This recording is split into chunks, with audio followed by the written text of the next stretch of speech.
Good evening, everybody. How are you doing? We are back and we're doing it again. It's time for Magnus, the blue. I know a lot of people are going to be like, but he's called Magnus the red.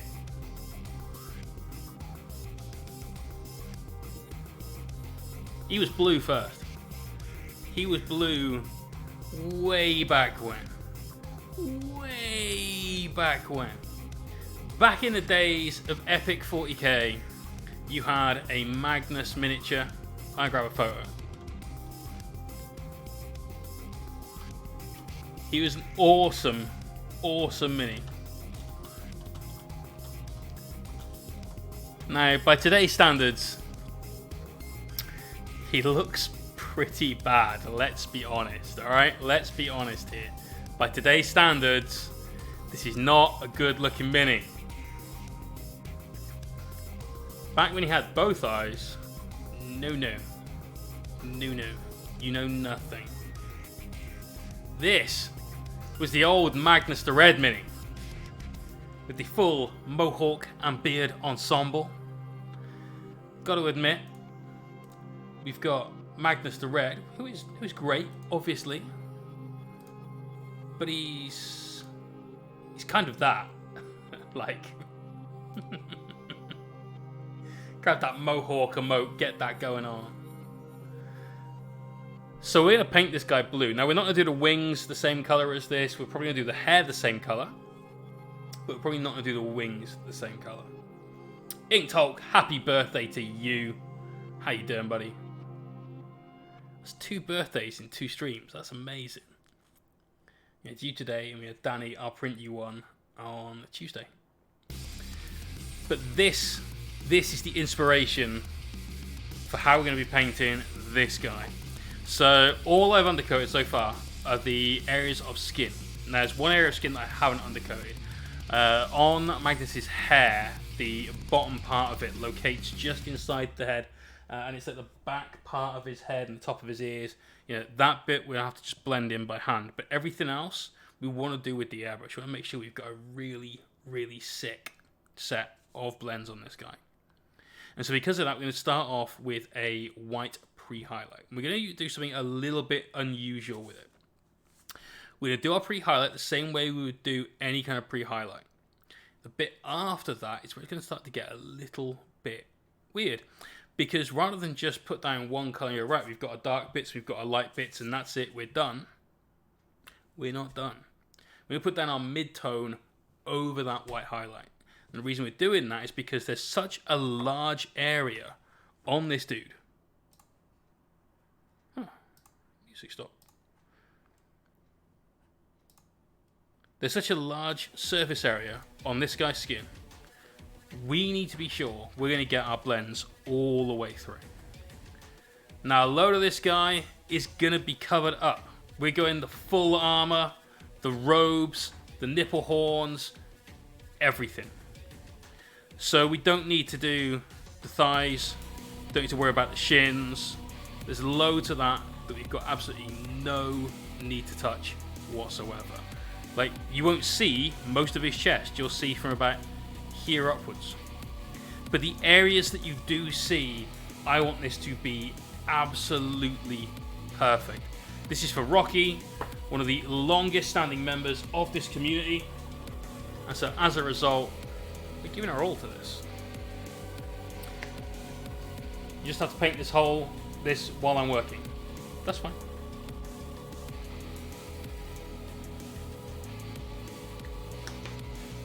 So, let's grab our white ink.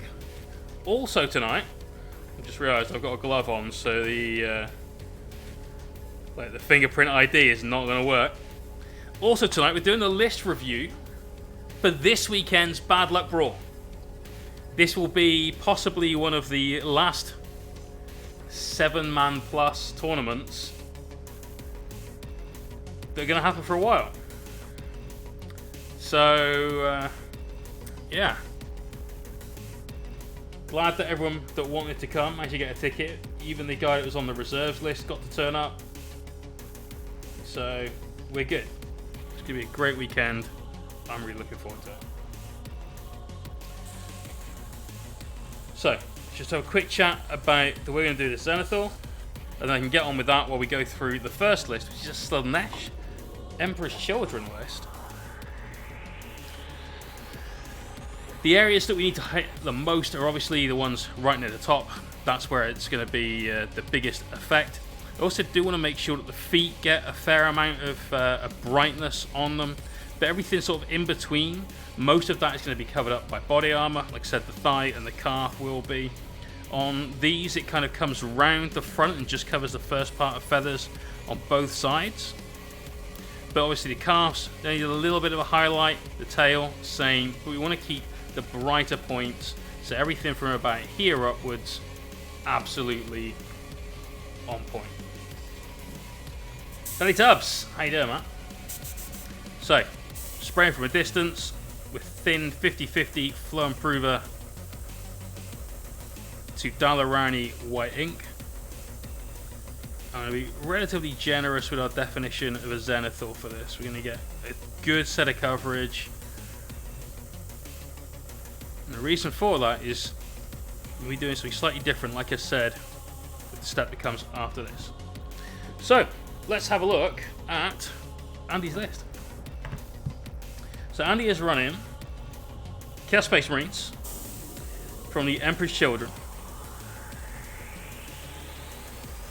And they're actually a bit of a weird army. It's just going to catch out anyone that hasn't played them before. Emperor's Children have an innate sort of get back up and shoot you roll after they've had a chance to be killed. So anyone that's ever played against a Marine army with the banner of annoyance, same thing. But they don't need to be stood in a little bubble to get that done. They can just do that from anywhere. It's a really, really good ability. Emperor's Children. So he's got a Chaos Lord in Terminator armor with Loathsome Grace. I think that is +1 attack on the charge or something. I think it's basically the same as the Imperium Sword trait. I think. Diabolic Strength. Oh wait, sorry, wrong one. Fatal Sonancy, Combi Melter, Mark Slanesh. Everything on the list got Mark Slanesh. You've got a Demon Prince with wings. They went up in points, but they're still pretty damn potent, man. They are one tough cookie, that's for sure. We've got a Sorcerer, Terminator Armor, Diabolic Strength, Force Stave, Prescience, and Smite. So Diabolic Strength is pretty damn good. I think it's +2 attacks and +1 strength, I think. That might be the other way around. But that turns anybody into a fair monster in combat. Chuck that on something like a Demon Prince, and it's going to get the business done. With Warp Time as well in that Demon Prince, he's doing a double move in the Psychic phase. It's pretty good. It's pretty damn good. Then he's got 3 units of Noise Marines. And Noise Marines are the Slaneshi sort of cult infantry units, so like similar to like your Khorne Berserkers and so on and so forth. Joe, no stream started but been edging to ask this question since yesterday. Edging? What, like? Got my airbrush, it makes a world of difference. One issue, the compressor getting way too hot for comfort. Do you have any tips on what compressor to get that can handle the workload?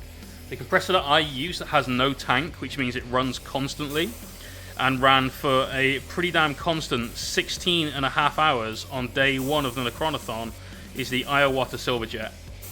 And I honestly think that is pretty much the best compressor. It's a beast. Such a workhorse.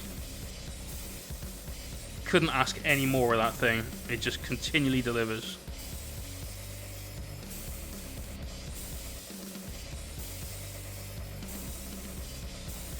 I know we're not worrying about the thighs at all.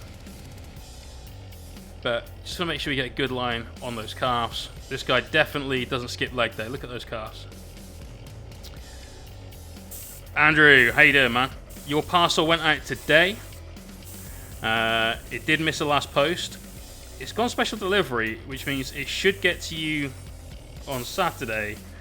But the lady started saying, well, look, you know, you're not paying for dedicated Saturday delivery, so they just might not deliver it on Saturday. And I'm like, but it's still like 24 hour. So hopefully you get it by the weekend. Hopefully by the weekend. Too many sprues. Thank you very much, dude. Hosts always appreciated. Help out a lot. Jimmy the Brush. Dude, how are you doing? Let's get some love in the stream for Jimmy. We got Princess here as well. How's it going, guys? Goliath Games TV, thank you very much for that follow. Jimmy, there you go, there she is. I knew she'd be about. How was your guys' stream? What are you getting up to? We're just doing some work on Magnus, who will be Magnus the Blue. Oh yeah. Getting some pre-shading done with some white ink. This guy's looking ripped AF. Properly ripped. Just that nice highlight, right? Stream was good. Usual jazz. Painting Reaper Ogres. Oh, nice, man. Nice. Planet Arc, was that? I missed. Planet 13 Art. There we go. Princess! Thank you very much for that sub. Gifted by 3D Code Warrior, but let me give you your meeps.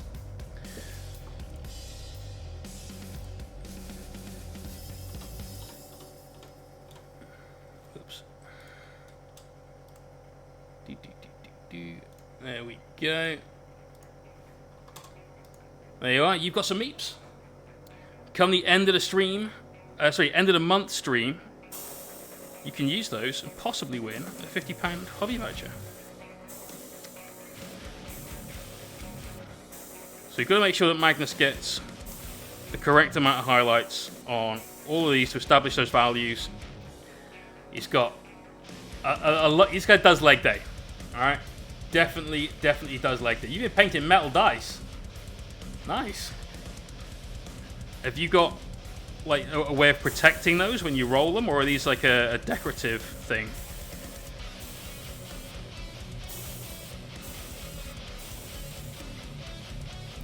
I think someone put in the chat Magnus the Shred earlier on, and yeah, you're pretty damn close. This guy he's putting Arnold to shame.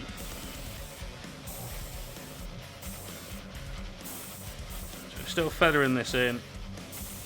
We're also going through some lists for a 40k tournament that I'm running on Sunday. So if anybody here is interested in the competitive side of 40k, stick around. You might... Oh my god, we're getting all the raids in early. Justin, my man, how are you? AMP Services coming in hot as well. Let's get massive hype in the stream for this absolute champion. How you doing, brother? How is your stream? Damn, what is on today? Salt and Sassy, thank you for the follow.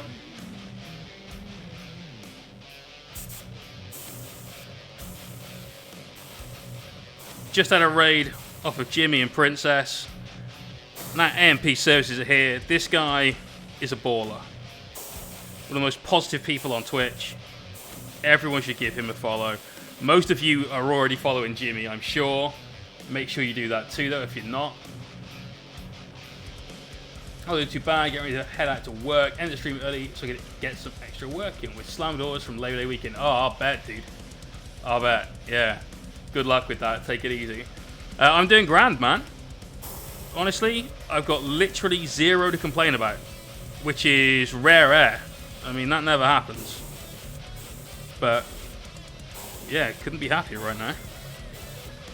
Frankie Fresh! Cheers for that follow.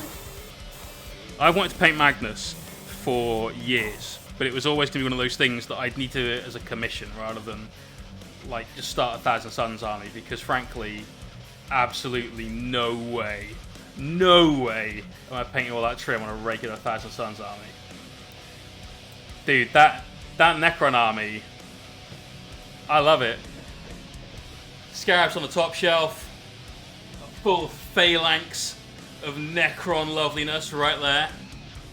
110 minis in 48 hours. If you guys want to see a YouTube video that's a quick sort of 25-minute wrap-up of 2 days of carnage, !Cron in the channel. It's a great video. Tom that edited it has done a superb job. It's hilarious. It is hilarious.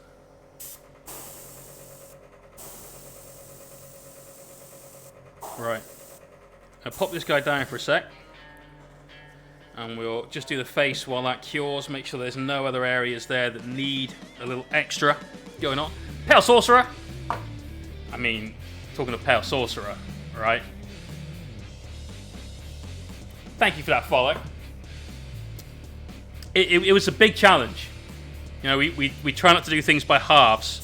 Like, let's just go, like, let's just say deep. You know, be family friendly for once. But yeah, I like to push it and really see what I'm capable of. It was a great stream. We had some fantastic sponsors. Exclamation point Rival, exclamation point Frozin, exclamation point AA in the stream. Huge shout outs to those guys. Those giveaways kept everybody in the stream nice and hyped. That kept me hyped. It was awesome. Was awesome. Right, the hand is held at that angle, so we're pretty much able to do this from there. Now we're doing all this with the airbrush. What we're going to do after we've done the skin, is we're going to tackle the mini in like sections, essentially. Get all the skin done, and then get all the armor done, and so on, and so on, and so on.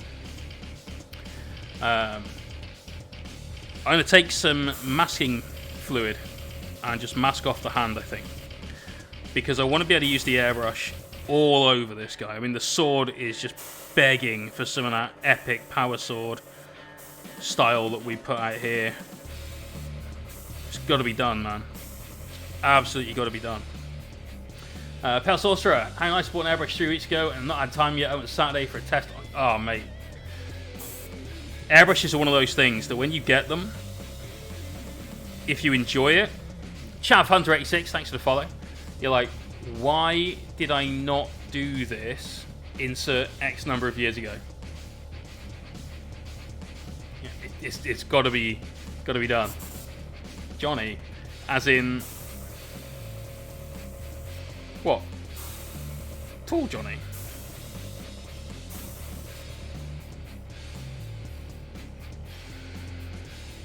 So it's all about just establishing the main highlight values for all of this right now. Hey, it's all good, man. You take it easy. Everyone check out Death Ray Designs as well. If you are US based, go give that man some love. They put out some cracking stuff. One day I will get my hands on some, I promise you, mate. Beautiful, beautiful work. King Cap Killer, thank you very much. So you've got a nice set of shadows going on underneath the face. Because the mini's so big, I mean, I say big, if we take this guy's head and compare it to a regular, like, regular sized head, you know, because he's so large, he's going to cast his own shadow in a lot of places, and that's why we're doing this first pass with the white. Get those Zenithals down. You're playing on Sunday, looking forward to it. Awesome, dude. We're just going through the list now. So the first one we're still going through is Andy and his Chaos list. So we've established he's got a battalion, he's got the 3 HQs that we've already discussed. The Sorcerer, the Lord, and the Demon Prince with wings. For the troop section, he's got 3 units of Noise Marines. And like I said earlier on, Noise Marines have the potential chance to fight when they die. So if you are playing against Andy and you are in your shooting phase, say, or even your psychic phase, you need to be careful with your own ordering. If you get things wrong, next thing you know, you're having some of your stuff taken out in their, like, well, in your shooting phase. Like, they're dying, your stuff's dying. If anyone's ever played a few games against the Space Marine with the banners, you know, same deal. So be careful. However, normally, especially in the Marine Army, your troops units aren't packing Assault 3 bolt guns, known as Sonic Blasters, nor are they packing Blastmasters. So Blastmasters are awesome. Blastmasters are, I can't remember if they're one shot or not, I think they are, but they're strength 8, -3, damage 2, I believe.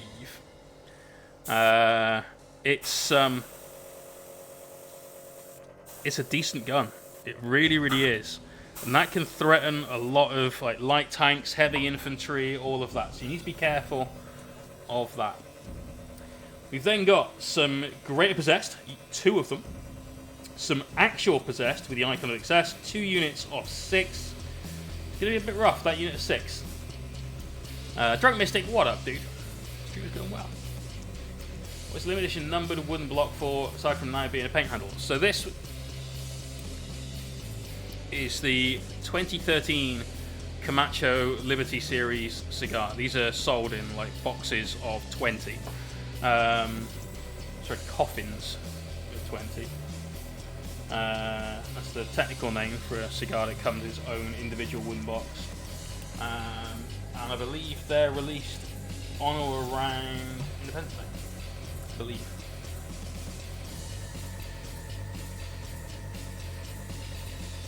Killed a knight with overcharged Hell Blasters in my opponent's turn. F in the chat, man. F in the chat. That's horrendous. It should never happen. Right, just fleshing the airbrush through, getting rid of all the white. Next, going to move on to some Sigmar Blue highlight from V3. This is our mid-tone for all of Magnus. And this step is going to take some time to put down. Magnus did everything wrong. Hobo J, thank you very much for that sub. Much love, brother. Wait till we get to your list, right? Playing Orcs, yeah? Hobo J's not playing Orcs. Hobo J has gone from the light of the War and Gazgol to the dark of the Space Fairies. This is a sad day for everyone. Sad day for everyone. I was expecting to go back to Dark Angels like all the meta kids are going to do soon. Anyway, that's his battalion. He's then going to patrol, and in the patrol, it is a Demons of Slaanesh.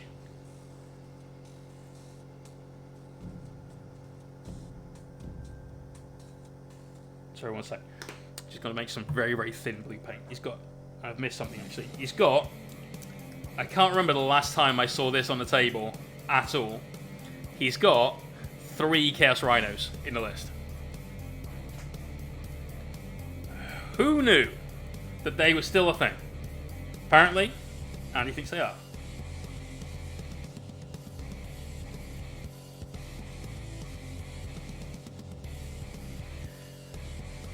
Then, he's got a patrol.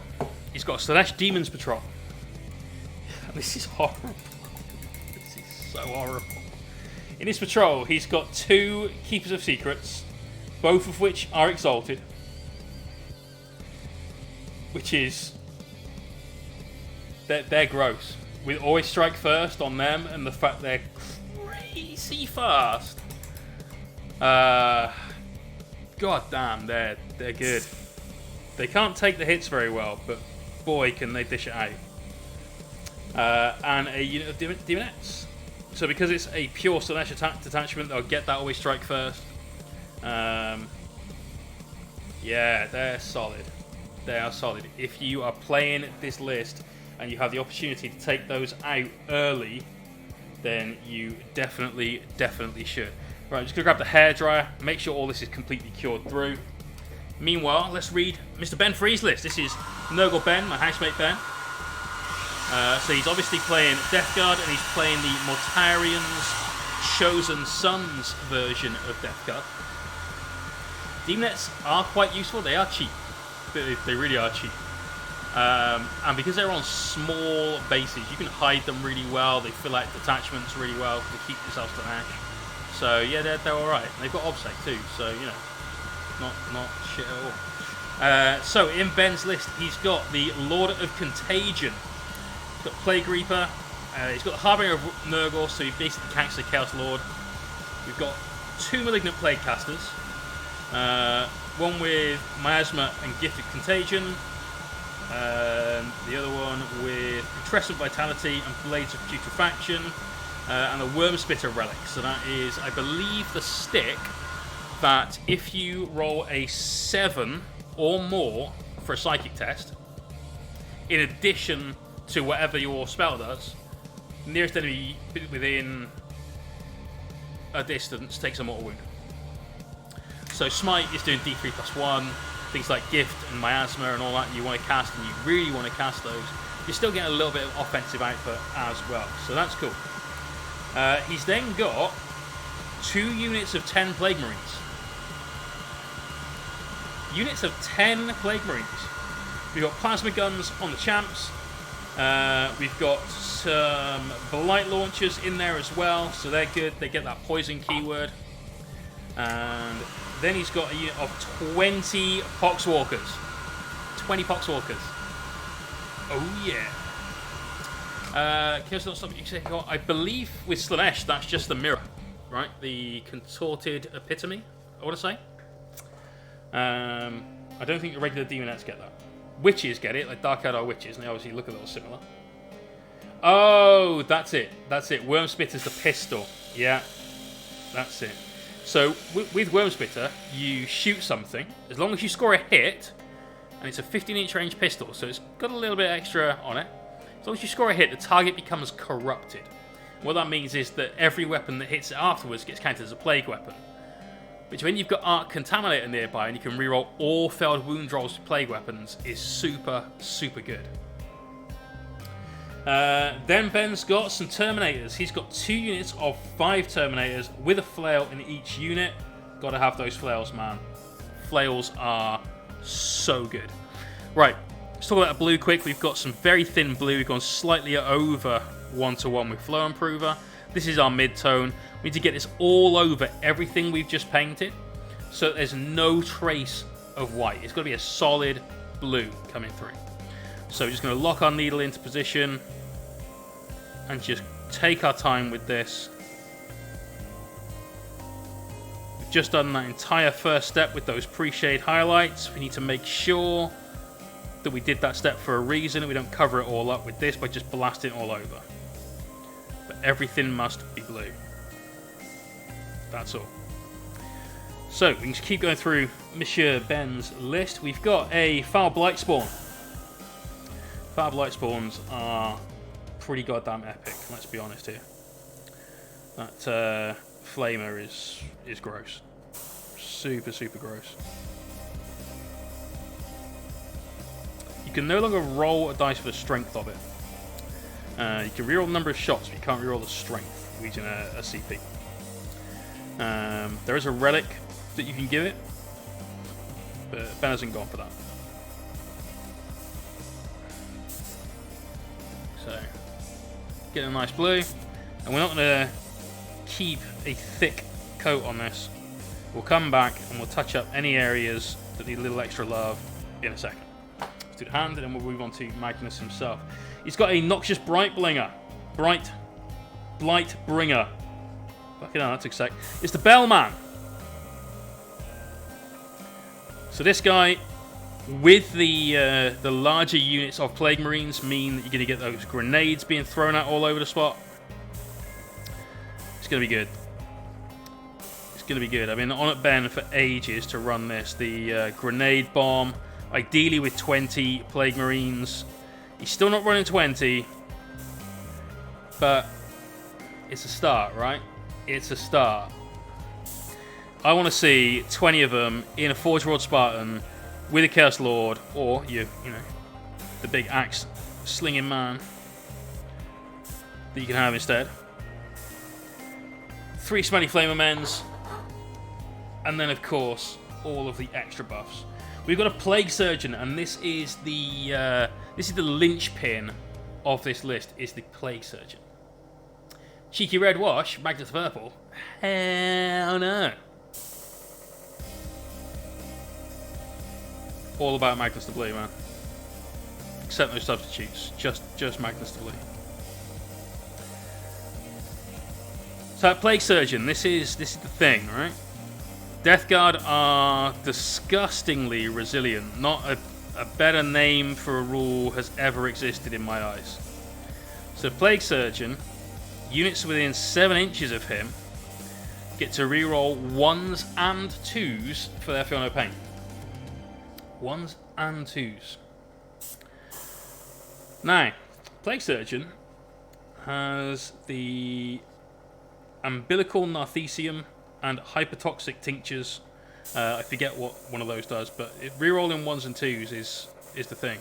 So suddenly, all of the things that have got a Disgusting Resilience roll become so much tougher to kill.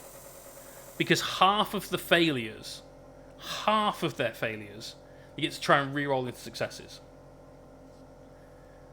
It's a pretty damn good way of playing them. This is probably the second strongest way of playing Death Guard. The first one obviously being the Ironclot Furnace, which is what Ben took last time, where your Demon Engines all get a 4+ invulnerable save. That's just bonkers powerful. But this is like I said, the second of the strongest ways to play this list. Mass load of infantry that become nearly unkillable, stick them on objectives, and then bam, nothing's getting through. You need some firepower in a list like that though, and Ben has got this coming in his list. He's got 1 unit of 3 of the Myphitic Blight Haulers. That's what he calls the Roly Boys. That's those guys with the you've got the multi-melter and the missile launcher, plus a little spitter thing. Plus they're actually okay in combat. Plus they give you units cover if they're wholly within 7. It's a really good utility unit that still puts out some firepower. And he's got a single Plague Burst Crawler with entropy cannons. He's spent the CP to give it that accelerated entropy as well. So he can put out some damage. He's got the tools to deal with you at range. With the flails, Death Guard, just in combat are okay anyway. They're not great, but they're Marines, so they're okay. You can do the damage there as well. It's a good, well-rounded list that's going to be very, very hard to shift. And that's the benefit of what he's got here, is he's going to be very durable. Definitely playing for those primary objectives. Make sure that when you are shooting at a unit, you're thinking, right, this would normally kill a unit. Just absolutely go in to overkill that unit. Because you're not just going to get it in one hit. You just won't. It's going to need a little bit of extra DACA going in there just to get what you think you should get normally. So strong list, Mr. Ben. Mr. Ben last time went 2-1. Best showing at the tournament yet. Finishing in the top 5, I believe. So fair play to him. Good luck, mate. Right, now we've got the first of the many Space Marine lists that are showing up to the event. This is Mr. Carl Farrell. And Carl is bringing the Wolves of Russ. Magnus here is less than enthused about the little puppies showing up. But, you know, he will teach them a lesson. Send them scampering back to Prospero, so that they can then scamper back to Fenris. I nearly got that wrong. So nearly got that wrong. Let's see what Carl's got in his list, shall we? So, he's got a battalion with a Primaris Lieutenant and a Ragnar Blackmane in there. Ragnar's an absolute weapon. Primaris Lieutenant has the Wolfenstone. 3 units of Assault Intercessors. Sorry, 2 units of Assault Intercessors, 1 unit of Normal Intercessors. That's a 6-man unit of Normal Intercessors. A unit of 3 Aggressors, a Blade Guard Ancient, a Blade Guard Vet squad, 2 Invicta Tactical Warsuits with a Flamer on one and the Autocannon on the other, an Outrider unit, a Suppressors unit, a unit of 3 Thunderwolf Cavalry, a unit of Eliminators, a unit of Eradicators, and an Impulsor. So it's a solid list. It is a solid list. Danny, how you doing, bro? Happy birthday again for Tuesday. It is somebody else's birthday today. They're in the chat. Get some birthday wishes. Come on, birthday boy. Speak up. Accept your hype.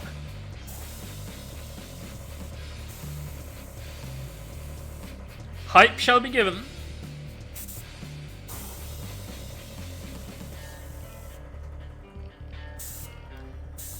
So Raggy is an absolute weapon, and is criminally undercosted.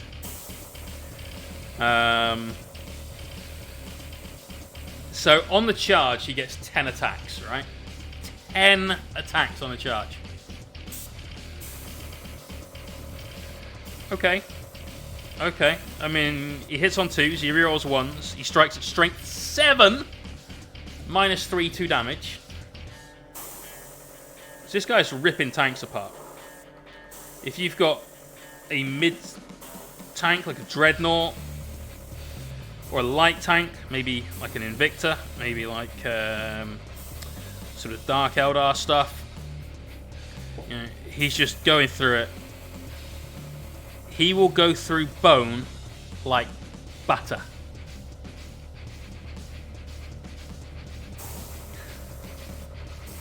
Yeah, lots of birthdays this month. Yeah. Not long after, like, Happy New Year. Whoops. I guess I forgot to wear something.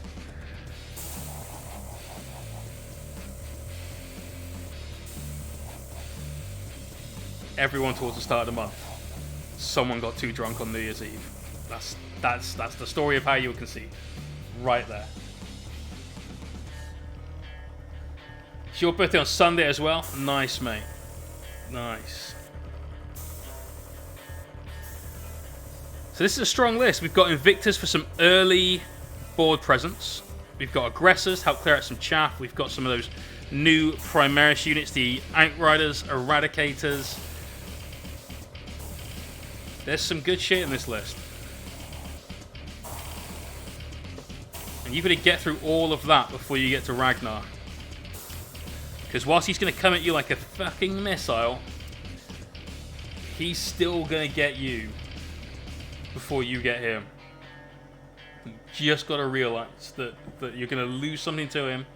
So put something at the front. There's a screen. Hope it doesn't get removed by things like those Aggressors. They're great at clearing screens. So it's a rough list. There's no Wolfen in it. There's those Thunderwolf Cavalry. They're pretty damn tasty. They got some Thunder Hammers going. There's no Wolfen, so missing one of those iconic Space Doggo units. So next up we have Mr. D, straight from the pages of White Dwarf. It is Mr. Damien Pedley and his Death Watch. And these are absolutely one of the most beautiful, beautiful marine armies that I have ever seen. Ever seen.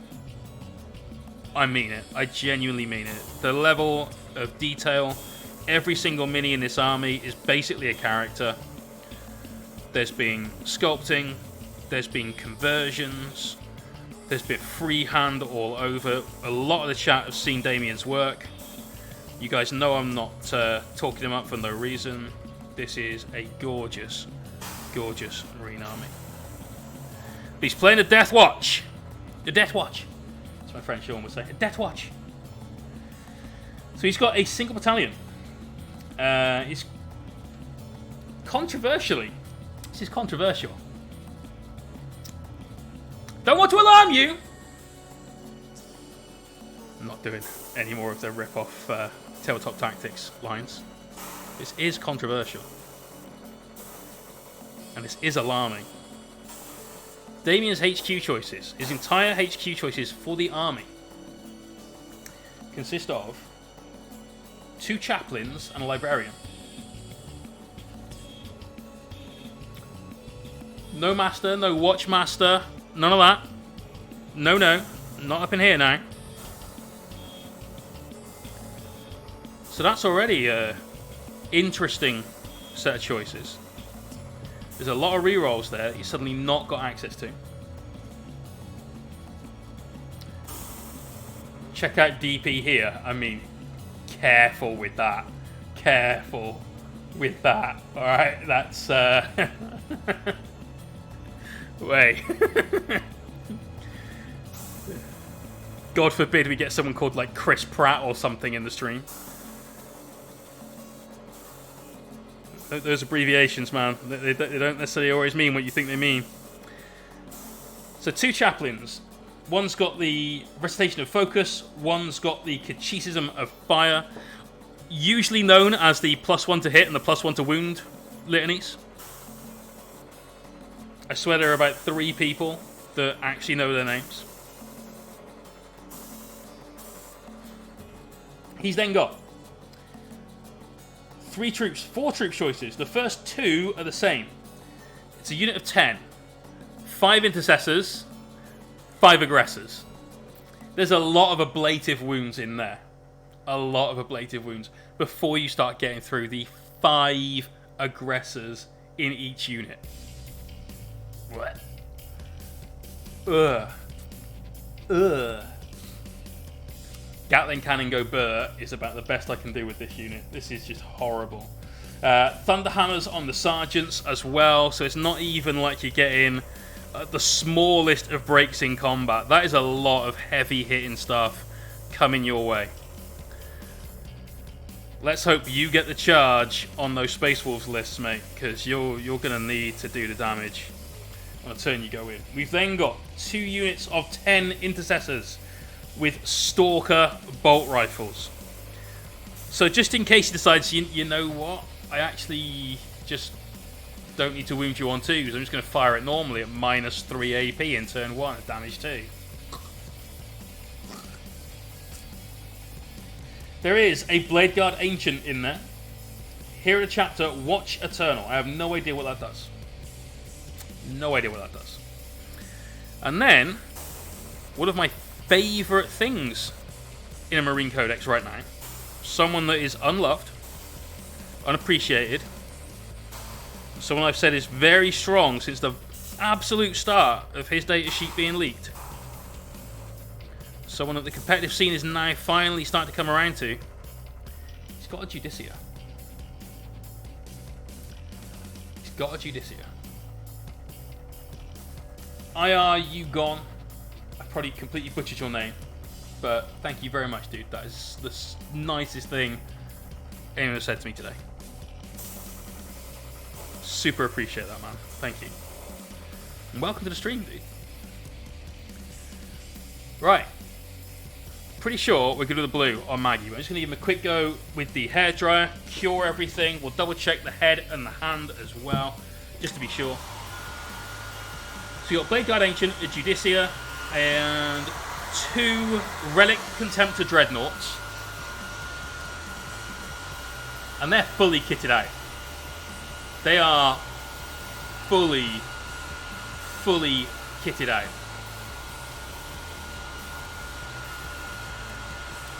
Twin las cannon and cyclone missile launcher, which means they're putting out 4 strength 9 -4 in turn 1 d6 damage shots and 2 I'm pretty sure you get 2 shots for the correct missile. 2 strength 8 -3 in the first round damage d6 shots. These things are horrible. Fish, you just got to deal with it, mate. Just got to deal with it. Basically, think of it as it was a grey shield for a bit, but the grey was blue. Right, so we've got a nice set of blues on there. We've got loads of shades. You can see our shadows quite nicely. Please don't look at Magnus's crotch. Like, it's the whole Dr. Manhattan thing is coming back to haunt everyone right now. Don't look at his bum either. The things that has seen. It's cracked and broken. Let's double check these bits. That's looking pretty good. So that is a lot of Dakka coming out of those dreads. That could be a problem for anybody's army.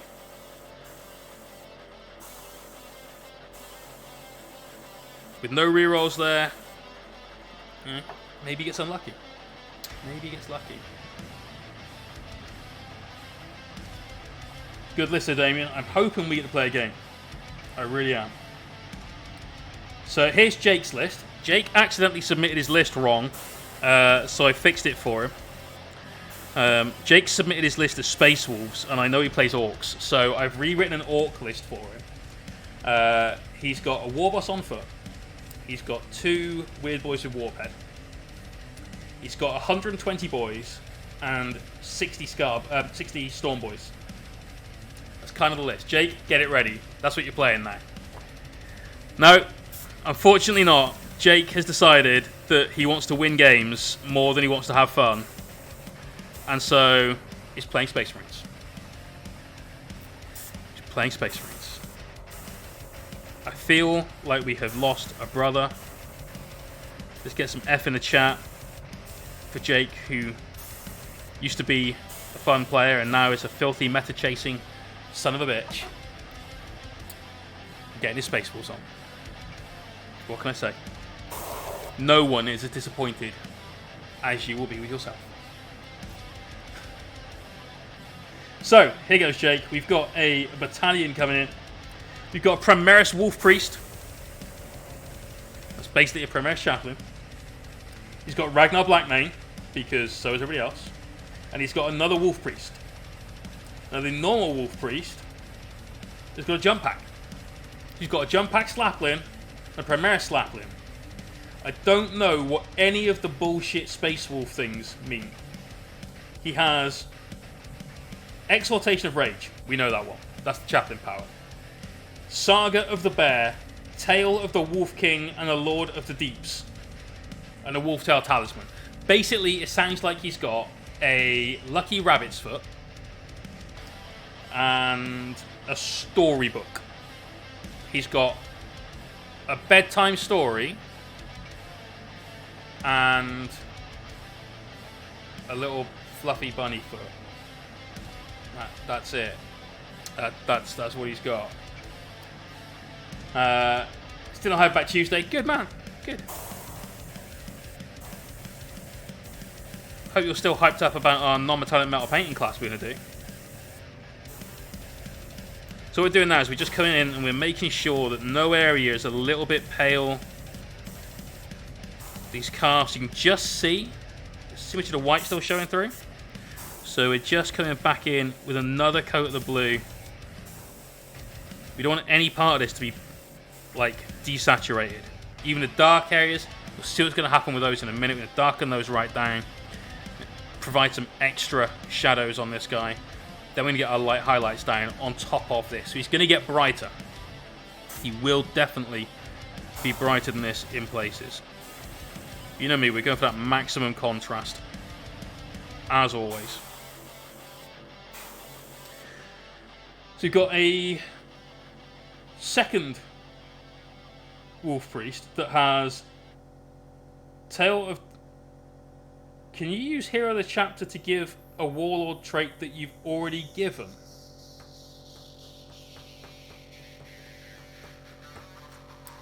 Can somebody look that up?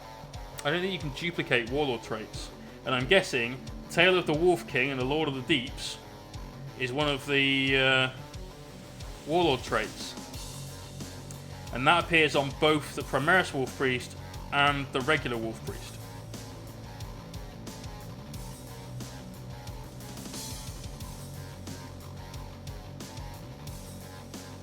So, we just double check that at any point in the Warlord trait section, we can't duplicate Warlord traits.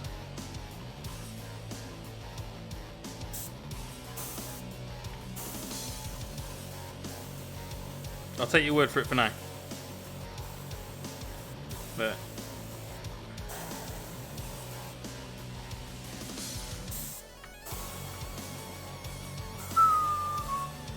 we've then got the troops.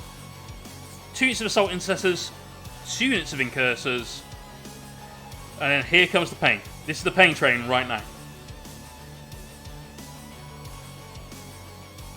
Oh, that's a Space Wolf unique prayer. Right. Then what's his Warlord trait? Because you've paid for Hero of the Chapter. I don't see a Warlord trait listed.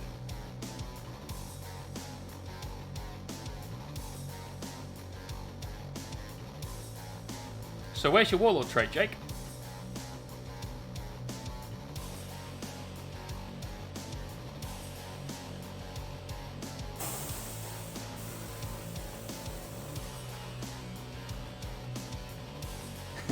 Oh. Have we made a boo-boo?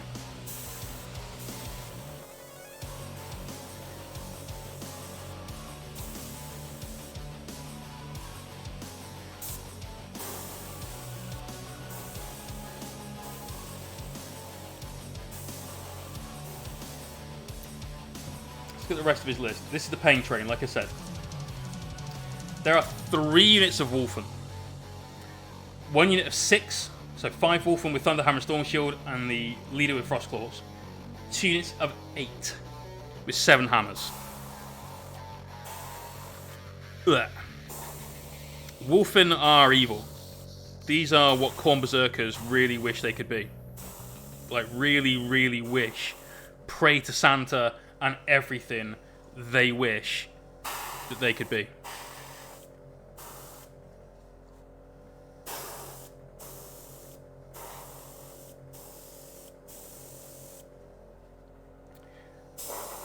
Wolfen are amazing. When they kind of hit you, they hit you hard. Like, just so hard. Those Thunderhammers do crazy, crazy damage. Right, just gonna pop him down, flush the Airbrush through, and mix up the first Shadow coat we're gonna put through. You've got 3 up invulnerable save from the Storm Shield. They've got a 5 up Feel No Pain. They've got 2 wounds apiece. They're rough. Then, should you kill them in combat? Should you kill them in combat? They get to fight. Regardless of whether they fought or not. They just fight you. That's it. They just do. They're like, I'll tell you what, mate. You hit me quite hard, and I'm going to fall down and go to Valhalla. But before I do, I'm going to fucking lamp you one more time. And so, yeah, they're an absolute bastard. He's then got 2 impulsors with the requisite shield dome, because why would you take an impulsor that doesn't have a shield dome? 131 points for a actually slightly broken transport. 4 up invuln on that. And reduction to your charge because of its grab thing and all that shit. It's so busted. It's great busted. Jake, we will try and work out what to do with your Hero of the Chapter.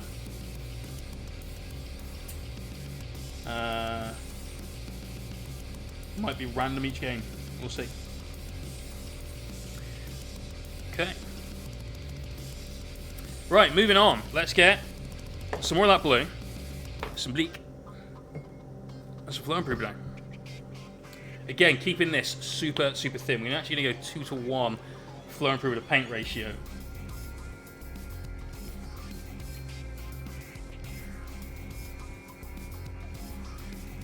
So we're putting 20 drops of flow improver. We'll do 7 drops of blue, 3 of black. Let's try that.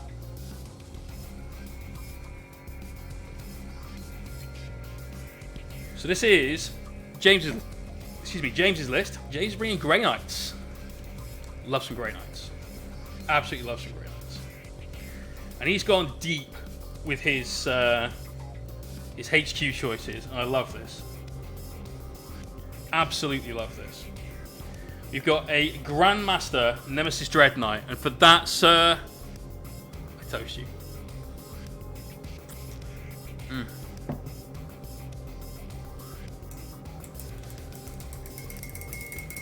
Oh god, that's so good. He's got Lawmaster rather than First to the Fray, which is unusual.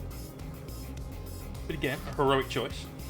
He's got the Santic Shard, Imperial Domination, Armored Resilience, a Nemesis Demon Great Hammer, which is one of the best things ever. I love it.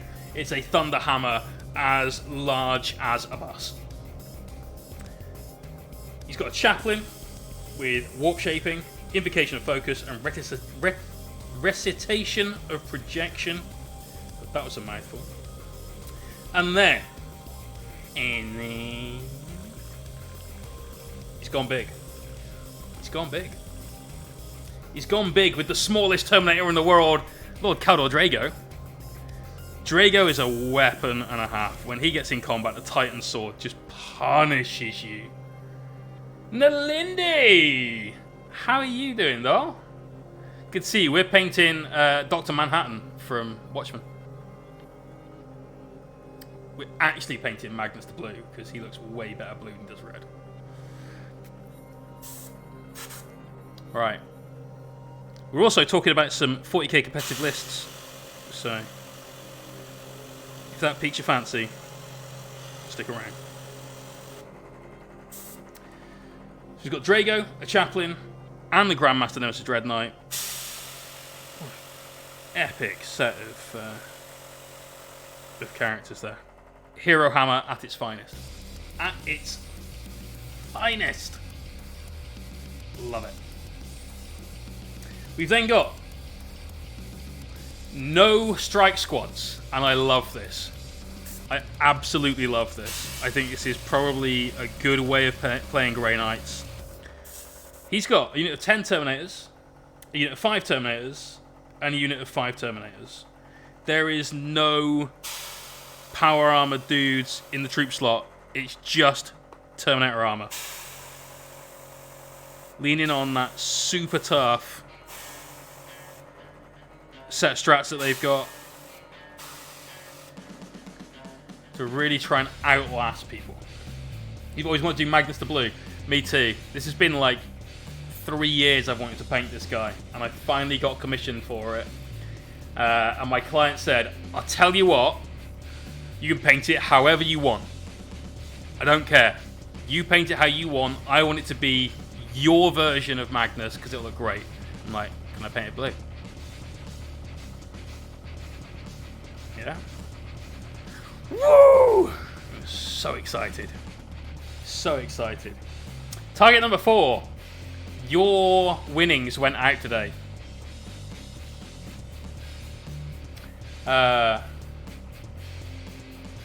Enjoy your paint. Enjoy your tufts.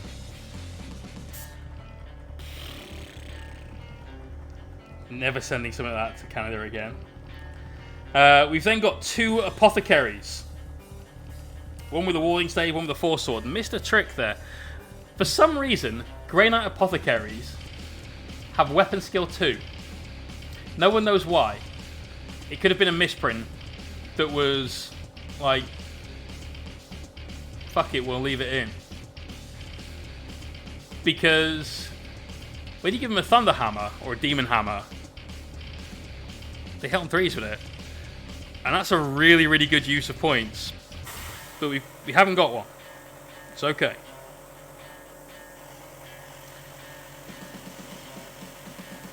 What we're doing with this, as you can tell, is we're just getting a bit of a darker recess on all of those areas that are going to be in shadow. So we're going to start tracing in some of the curvature in the muscle, like we're doing here. You'll see a lot more of it as we go further up the body, because we want that contrast, right? We had a lot of that with our Zenithal, but the real point of the Zenithal was to get those super, super gradual highlights all the way up this guy. Now we're going to cut in some definite gradient shades. It's going to really help pop out some of the detail on Magnus. Now, even though I know most of this area is going to be covered up, I still want to get the shadows in, because this isn't going to take very long at all, just in case we end up somewhere that we miss. You know, maybe the armor plate doesn't quite cover it as well as I think it's going to. Don't want that to be the case. So we get into all the nooks and crannies, which currently is the nook of his bum crack, but it's got to be done. Avert your eyes, ladies and gentlemen. Avert your eyes. The Lindy, no worries. Postage was painful. Postage was painful. Yeah. Don't worry. It's all good. If I ever make it out to Canada, you owe me a beer. That's what we'll go with, right? That's the payback. You can buy me a beer. We've got 2 units of servitors because they're cheap. They're super, super cheap. They're great for just like throwing in as a screen or chucking in a back corner on an objective, also stopping somebody from doing something really silly like deep striking in your deployment zone and stuff. So for 28 points for those 4 dudes, go for it. Definitely do it. We've got a unit of 10 interceptors with halberds, a unit of 5 interceptors with halberds, and then we've got the unit of 5 purgators. They've got silencers. And if you're in the Canticle of Shooting, not the Canticle of Shooting, what's it called? The, not a litany. The Tide of Shooty Shoot. If you're in the Tide of Shooty Shoot, they're actually pretty scary. They can do some damage. So he's got some high mobility from all of the Inceptors. He's obviously got some deep strike threats that he can do with those Terminators. He's got some durability thrown in there. He's got the combat offensive punch from the Grandmaster, Drago, and so on. He's got to be careful with that Grandmaster though. 12 wounds and not the best defensive stat line the world's ever seen. Means that can get picked on pretty easily. Shame. There is no Paladin Bomb. This is not my list. This is somebody attending the tournament I'm running on Sunday. Possibly the last tournament in the UK for a while. Sad times. Just when we thought things were getting back to normal. Nope. Got to keep adjusting. Do feel ever so slightly like my toys have been taken away from me a little. That's all though. That's all. I feel like I've been sent to my room with no Xbox, all that shit. It's a good list. It is a good list. Lots of tactical play in there. Really like it. They're Grey Knights, which means they're decent. Happy days. Alright, next up. Some scrub. The bomb, I would take the bomb. Hands down. Like, the Grey Knight army that I've got, there's 10 paladins. Because having the bomb is definitely a buff for your army.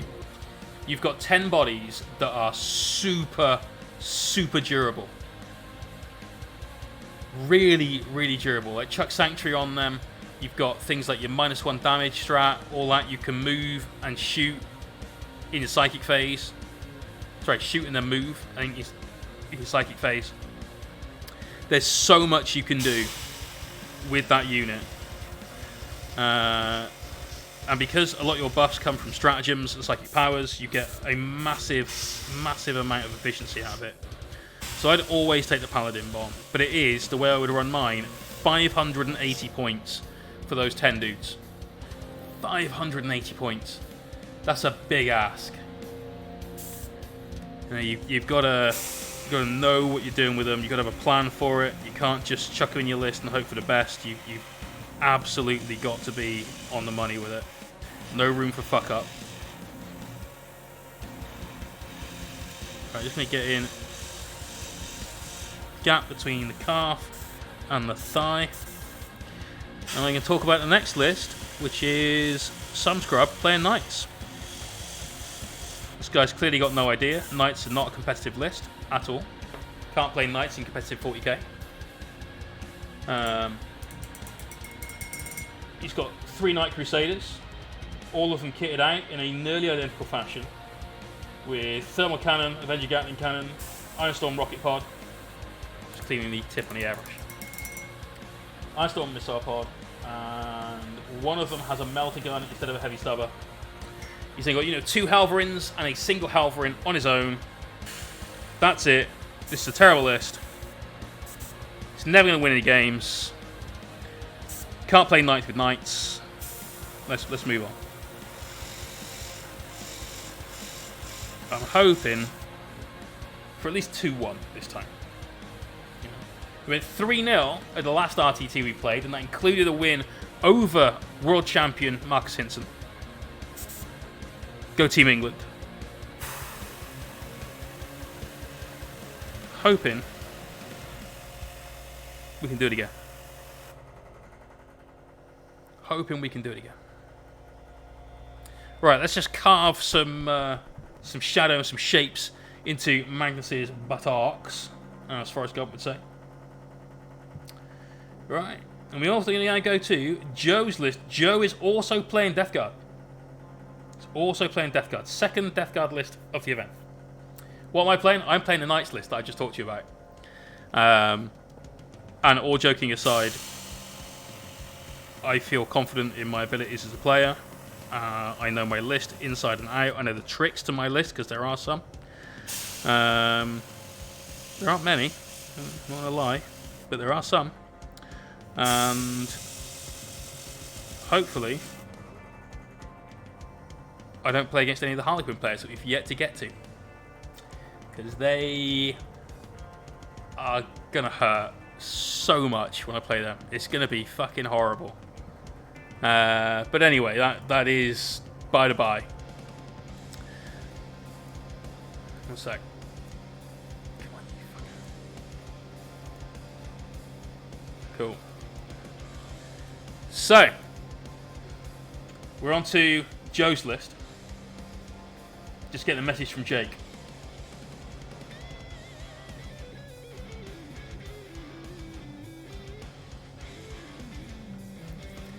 Kindamtk.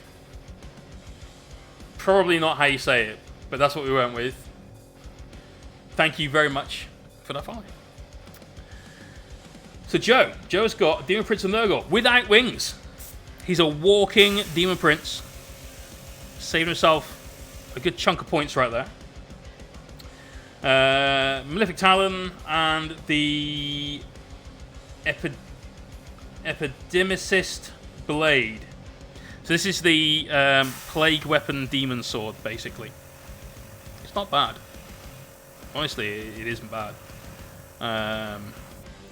It's a reasonable choice instead of going double Talon. I like it. Right. Make sure you run someone with Arch Contaminator. You're sorted. Oh look, he's got Arch Contaminator. Crazy combo. We've then got a Malignant Plaguecaster. This guy has got the Worm Spitter Relic as well. So that's both of them going for that awesome Pistol of Corruption. I love the little bit of synergy that gives all of the rest of your list. And can we just talk about Magnus's very toned, he does squats. Clearly bunching those glutes. This little bit of shadow is really having to pop out those muscles, give it some tone. When we got that up here, where we actually care about the mini a little bit more, it's going to look super, super sick.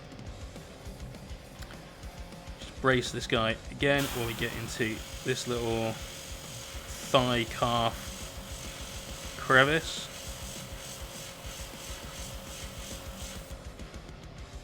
Like so.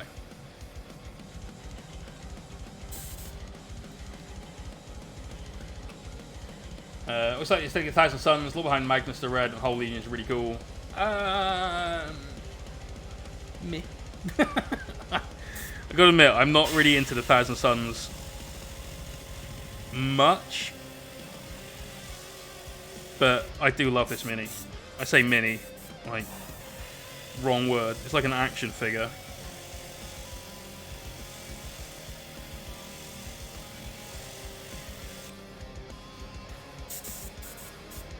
Right, all of this does get covered, but like I said earlier on, I'm just going to hit the shadows for it, just to be sure we don't miss any that might be peeking out from underneath one of those armor plates. Just gonna clean the tip again. We've got a little bit of clogging. Zenchi's not the coolest god. That's definitely cool. Definitely cool. Magnus, and a spray tan for my Mr. Chaos comp. Mohawk, hold my beer. Definitely hold my beer. Not just gotcha. We've then got some troops. So we've got units of 7 Plague Marines with some light launchers again. And Plasma Gun on the Champion. This looks somewhat familiar. 2 units of those. Unit of 11 Pox Walkers this time. 5 Terminators, a Flower Blight Spawn, Plague Surgeon with, again, Hypertoxic Tinctures. And the Allwither. 3 Mephitic Blight Haulers. 3 Plague Burst Crawlers. None of which, in fact, have the Accelerated Entropy. They've all just got, Plague Spitters are still gross. Still very good. So that's pretty good. That's a very tough list. Then, we're seeing even more Chaos Rhinos. 2 Chaos Rhinos. I haven't seen a Chaos Rhino since I played Ben in 6th edition. And now we've seen, like, 5 of them rock up. This is crazy. But these Chaos Rhinos, better than the ones we saw earlier on, because these have got Disgusting Resilient. Corrupted Monstrosity, Contaminated Monstrosity, rather. This is a solid stratagem.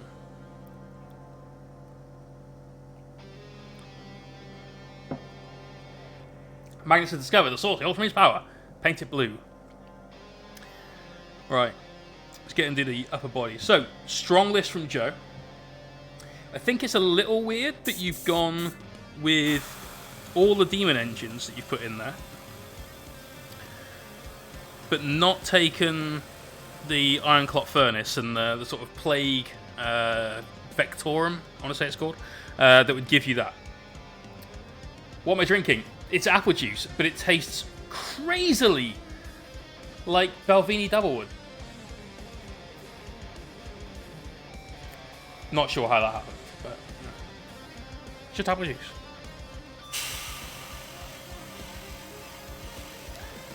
We get all the glamorous jobs. We're now shading Magnus's pits. This is one step up from shading his nutsack, which is what we did earlier on. But got to get in those pits. Need to really darken those down. Must be 2 old apple juice. 12-year-old apple juice. I guess that might be it. Yeah. Yeah, sell by date and all that. Should probably look at those.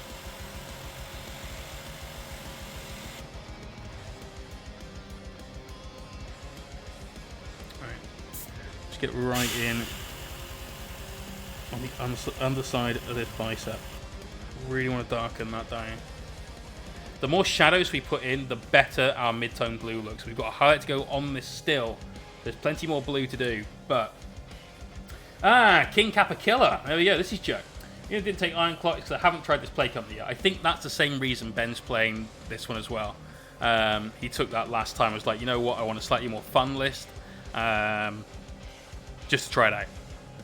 So, makes sense. Your list composition definitely leans into using that Vectorum. But this is a tough list, man. You've got that Disgusting Resilient. Plague Surgeon's going to be really helping your lads out with that reroll 1s and 2s. I'm just going to shade in just underneath this muscle on his forearm and around those 2 like contact points, the matrix plugs. So when we get some highlights on those, they pop out even more. They're likely to be silver or gold.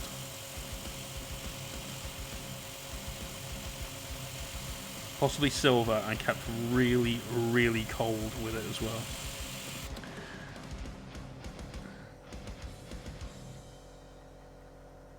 Cool. Looking ripped. Looking ripped.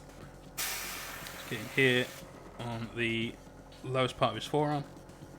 So yeah, good list, Joe. Let's move on to the next one, which is Mark Crumblehome.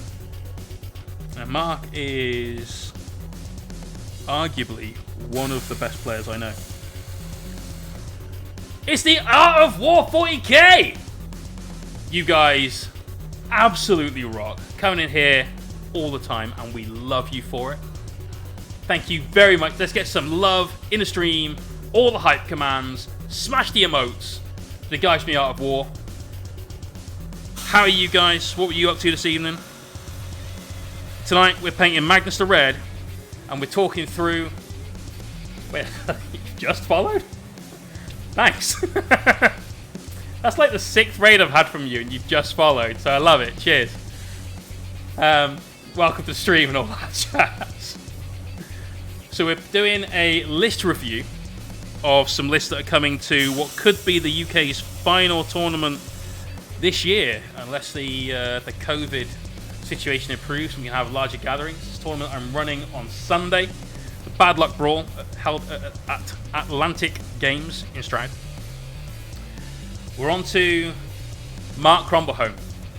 Now, all you guys that came over from the Art of War, you guys are probably competitive players, which means that most of you have probably heard of Mark.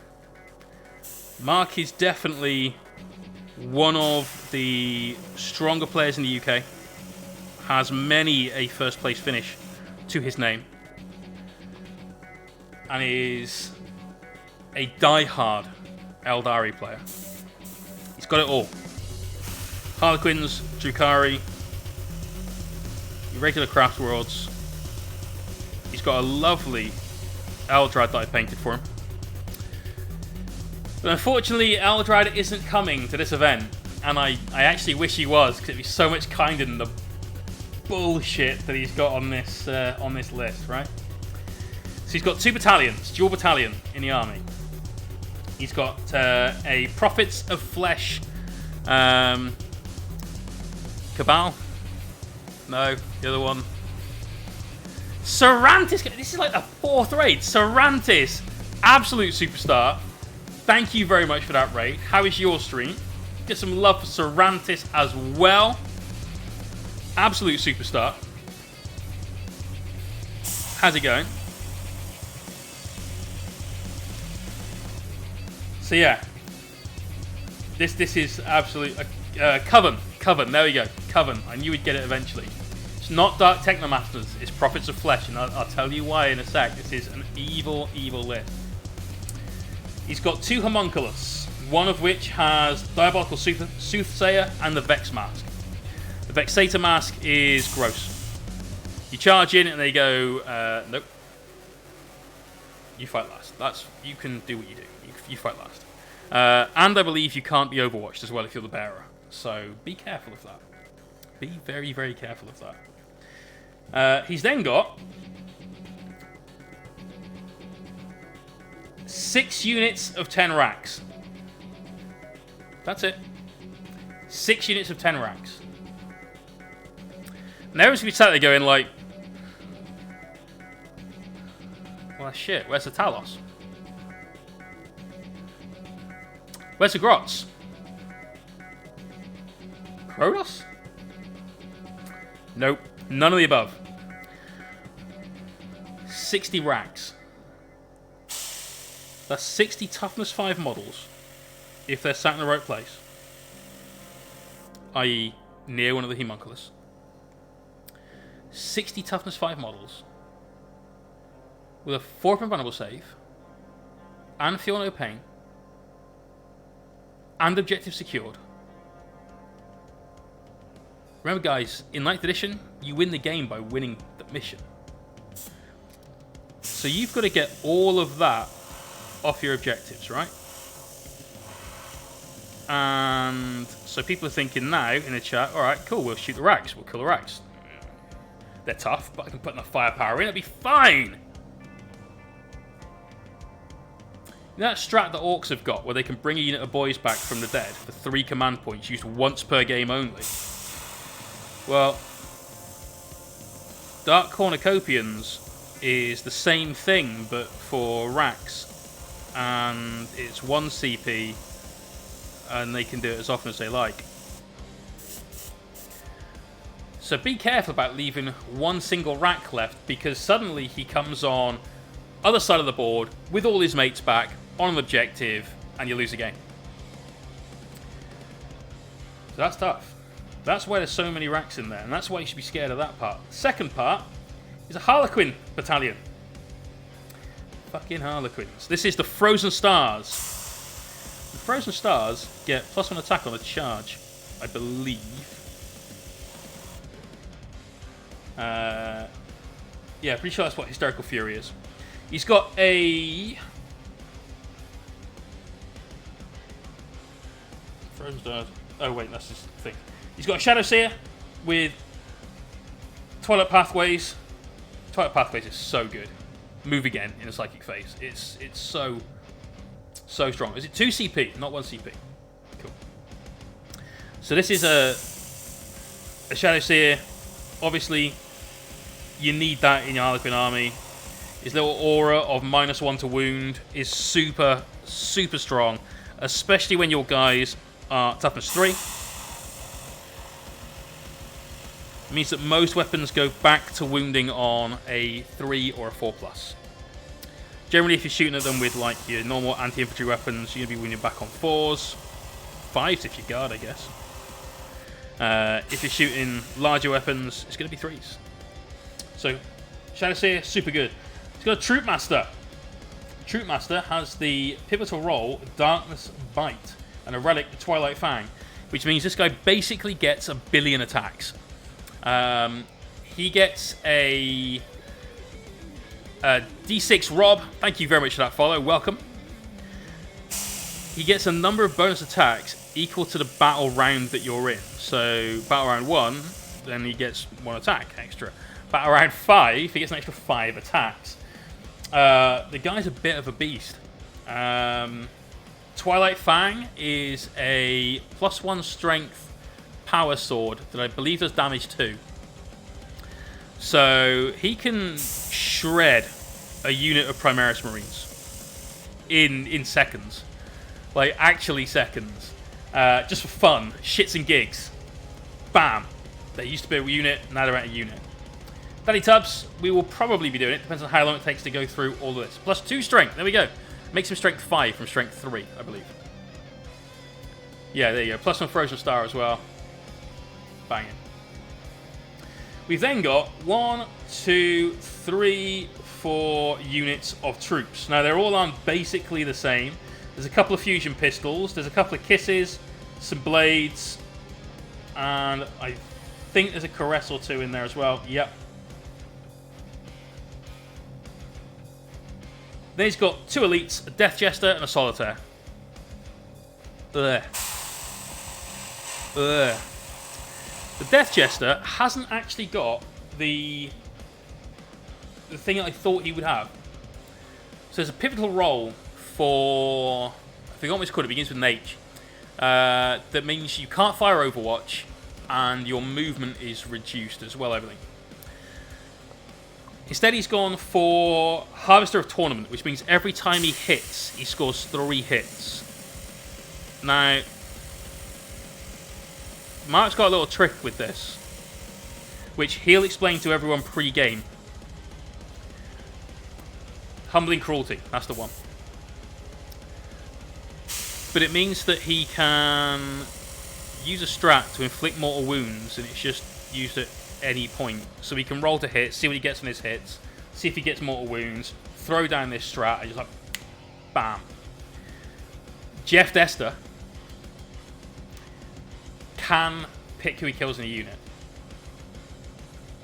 Yeah. Yeah. Oh, it's 6+ models, that's right. Yeah, it's like Blast, basically. So, yeah, it's decent. It is decent. And that's going to catch somebody out. The fact that he can just go, I'll tell you what, I'd actually rather you took that one away, and that one away, and that one away, because I've killed a few. Your coherency is going to be completely shafted. So for anyone playing some larger units, be careful. He's got a Solitaire in there with a Caress and a Kiss. When that guy blitzes, he's gonna shred everything. Oh, it's not that one. Which one's that? This is the one where he gets... Oh, no, this is the one where he gets just the bonus hits. Yeah, my bad. Right, now moving on. We've got... 2, 3, 4... Just over halfway. So we've got Nick. I played Nick last time with a list that's basically the same as this. Strong list. He's playing Salamanders. And Sallies are currently king of the meta. Everyone's loving the Salamanders. Mostly, they're loving those Salamanders because they ignore AP1 and because Eradicators are sinfully cheap. Like, sinfully cheap. They should not be that cost, but hey, it's what they are. We shall forbear. All of us non-marine players, we just have to suck it up and deal with it for another month or so, when hopefully they will go up in points. But hey, it's totally fine. Flames for the rest of the Sickening? Meh. Don't see many of them. She's got Captain with the Imperium Sword, Thunderhammer, Vulcan Sigil, Jump Pack, and Storm Shield. It's the full-on Sally Smash Captain with the Jump Pack.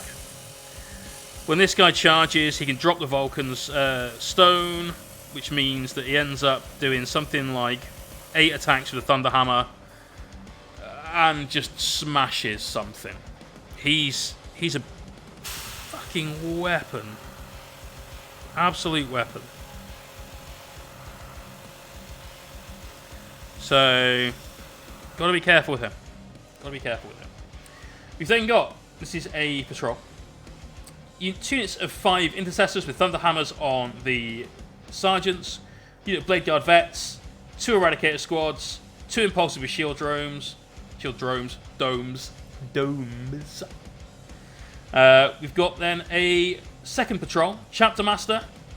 Got to get that Chapter Master in. And Nick didn't take this last time. I did ask him why. He said he didn't need the rerolls, which, to be fair, with most of it, he doesn't. But he, and you'll see this later in the list, has got 2 grav bombs in drop pods with Sallies. Now, it's not a bad choice as Salamanders. It really isn't, because you've got a strat that enables a unit to shoot as if it hasn't moved. So it takes away that heavy weapon penalty for infantry, so that's all good. But with the Chapter Master, they can just re-roll it, and it's almost a bit of a wash anyway. It doesn't really matter. So yeah, it's a good choice to have that, and he's definitely put it in this time round, which I think is the better choice. Just got a chainsword, and I'll bet you this time that guy goes in a drop pod, so that the grav devs jump out. They're all in range of the rerolls. The cherub's popping off. He's going to murder something the turn that they come down. Shock and awe is the very definite marine way of playing with those drop pods. Steal rain and all that jazz. It's a hard blow to take.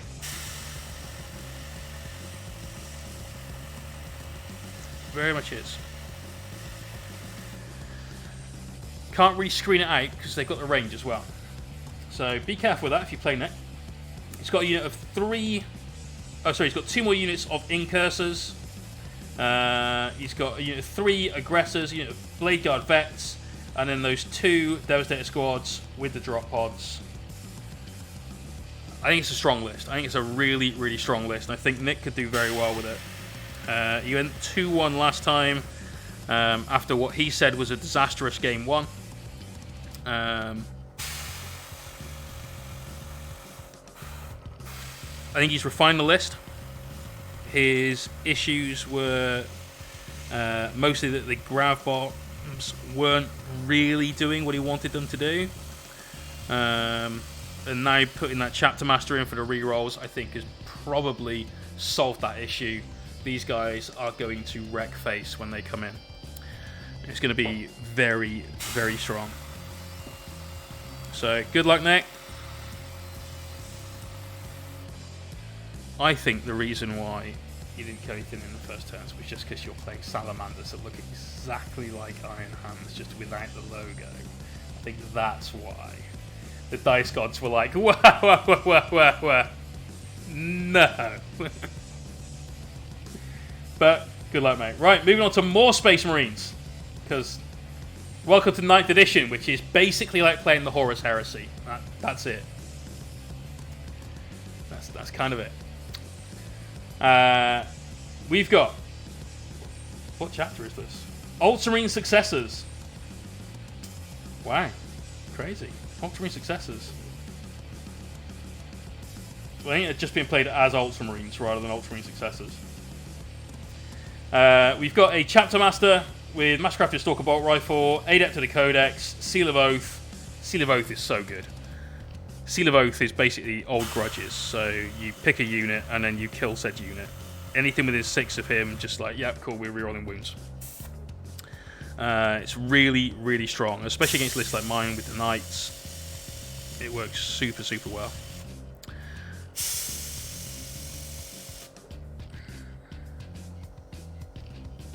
See, look at how bright some of that blue is now just by getting this shadow in. Static Overdrive! Thanks for that follow. We've got a Primaris Lieutenant. That's right, Lieutenant. That's how you say it. A Tech Marine, which I've seen Pete's. He already converted up a Primaris Tech Marine. And the day before they announced the Tech Marine on the Warhammer stream, he showed it off in a shared chat we're in. Like, that looks sick, mate. And they went, ta-da, here's what you could have normally. They clearly stole his idea. That was all of it. Tech Marine's got Master of the Machine. You should be ashamed of yourself, young Peter. You should be very ashamed. Master of the Machine. +1 ballistic skill to all vehicles within 6 inches. We haven't got any vehicles yet, Jay. It might not be so bad. Just you wait. Just you wait. We've got some intercessors. 1, 2, 3 units. All kitted out standard style. A unit of 5 aggressors. A Redemptor Dreadnought with Onslaught Gatling Cannon. 2 Repulsor Executioners with the Super Laser. And a regular Repulsor.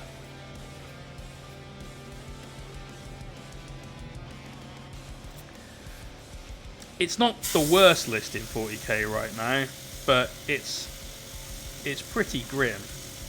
It's a castle of tanks with a Tech Marine trying to do his best to keep him alive, making them shoot faster and better by just standing there. Why the regular Repulsor? Probably because he's got that model, mate, more than anything else. Pete is a absolute lovely gent, but he won't tell anyone that he is a competitive player. He plays in events for fun. He has a great time, and that's why he's going there. That and the fact it's a day away from the missus and the kid. I mean, you know, take the victories where you can, lads, alright? So Pete, strong list. I hope those tanks all explode every game. Every one of them explodes every game. Fucking Master of the Forge. Utter bollocks. Utter bollocks. Never mind. Oh, you're a Space Marine. Here, you get rerolls on everything. I'll tell you what, why don't we give you a 97% chance to hit?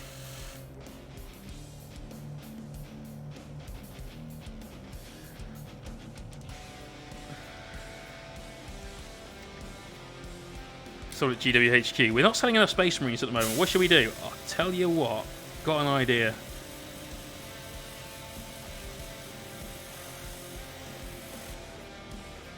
There you go. Look at the difference between these arms. Just that little shadow in there pops everything out much, much, much better. That's why we're taking our time with stuff like this. Hits on 2 up in the move is fun. Yes, it is. Yes, it is. So, going on to Rich and his list now. Rich is the 3rd Space Wolves player at the event. This is meant to be a 40k tournament, not like a furry convention, alright? If any of you guys turn up in, like, Mr. Fox onesies, screaming, what would the fox say? I'm just going to throw you out. That's it. Like, no. No. Not happening. So, Rich is bizarrely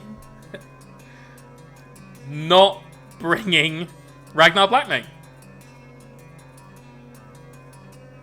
He's got Bjorn, the Fell-Handed. Great guy. Love this Dreadnought. Absolute weapon.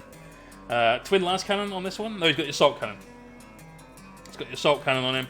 He's got a Primaris Wolf Priest and a regular Wolf Lord. Wolf Lord's got the Wolfenstone, Thunderhammer, Jump Pack, and Saga of the Hunter. I forget what that one does. Canticle of Hate on the Primaris Wolf Priest. He's then got some troops. He's got 1, 2, 3 units of Intercessors, all with Thunderhammers that hit on 3s because he's a Space Dog. He's got 3 Invictors, all with Flamers. They're going to be right up in your face straight away. 2 Eradicator Squads, 3 Impulsors with Shield Domes. And the thing that I love the most about this list, this is my favorite thing about this list. He's got a Lucius Pattern drop pod. Ooh. So Bjorn can deep strike on either turn 2 or turn 3. It's the only drop pod in the army. And it's Bjorn's Pimp Wagon. That's it. That's what he's got. So there's no Wolfen. There's no Thunderwolf Cavalry. It's a basic Marine list painted grey going aroo.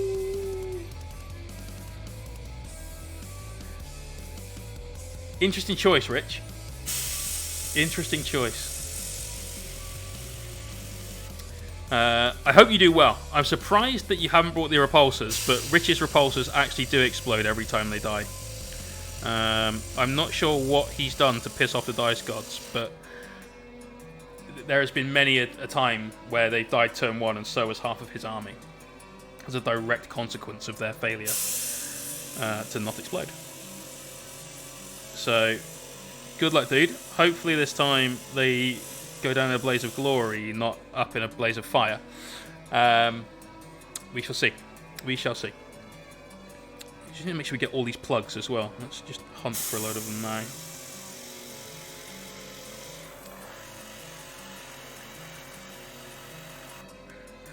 It's been unplugged from the Matrix.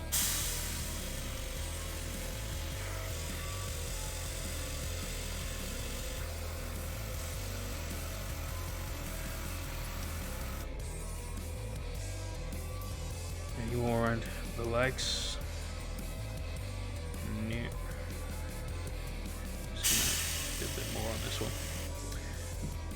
Also, I love the fact that Bjorn just rockets in from atmosphere and like, I've got this. Stand back, everyone. Who needs big guns when you have big hammers? Yeah. What we're doing here, we're doing Magnus the Red, except we're painting in blue. And what we're doing right now is we're establishing shadows amongst all of his flesh tones. So we did a white zenithal highlight, put down a very, very thin coat of our blue mid-tone. Now we're going into the shadows. And if you look at this arm as it stands now, everything's kind of all one note. We're going to pick out a lot of those shadows, bring out a load of the muscle tones, and it's going to look a lot sicker. So let's move on. Now we've got Rob. Rob is a former ETC Team England player. And Rob's bringing Necrons. Now, Necrons as they stand right now aren't in the best place in the world. They got some cool new tricks, but they're not. They're still a bottom tier army, even with some of the new stuff they've got that's just come out. However, Rob's been playing Necrons for a very long time, and he knows how to play them. We've played, and it was an extremely exciting, very silly game.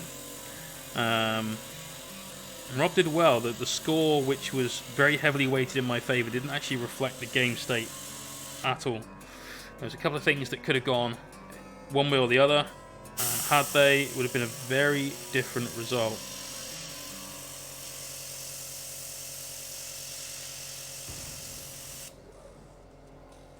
So now look at the tricep area of his arm. Yeah, just getting that little bit of shade in there. Really happens to bring that together. Once we've got it here on the underarm for it, we can give it a more general shadow. It'll stand out even more.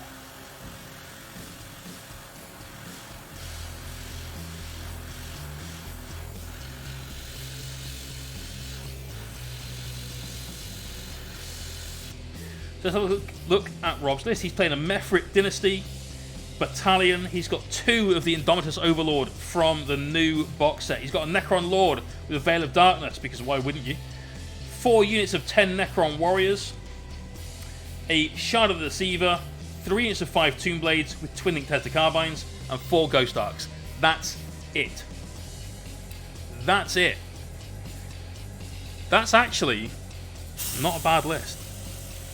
And then it's like, there's no Doomsday Arcs, there's no Destroyers, there's no Wraiths, there's no Scorpack guys, and so on and so on and so on and so on. Just like Mark's Army, where you win games by winning the mission, it's going to work the same way.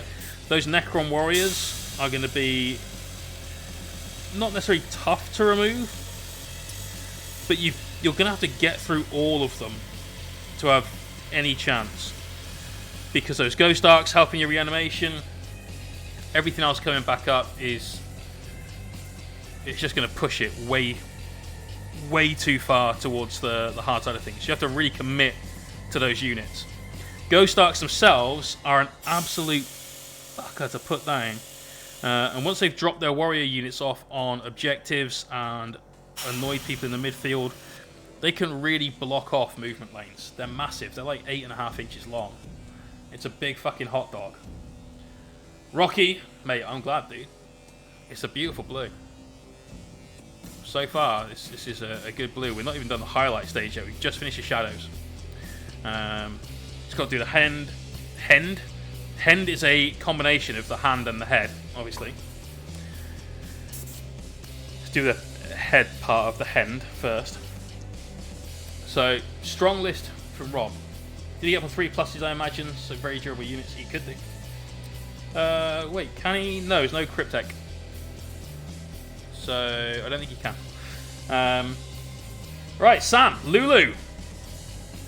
So, Lulu, last time we read your list on air, there was a bit of a boo-boo. Lulu made a boo-boo. Wait, wasn't Lulu Hoagie? Wait, was Yogi and was it Yogi and Lulu? Holy shit, was that right?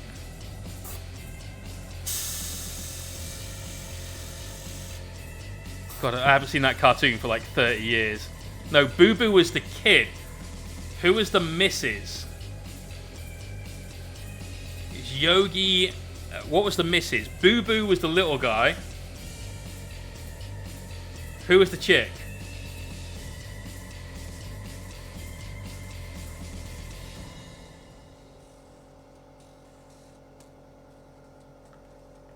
I'm sure there was a chick. I'm sure he had a girlfriend.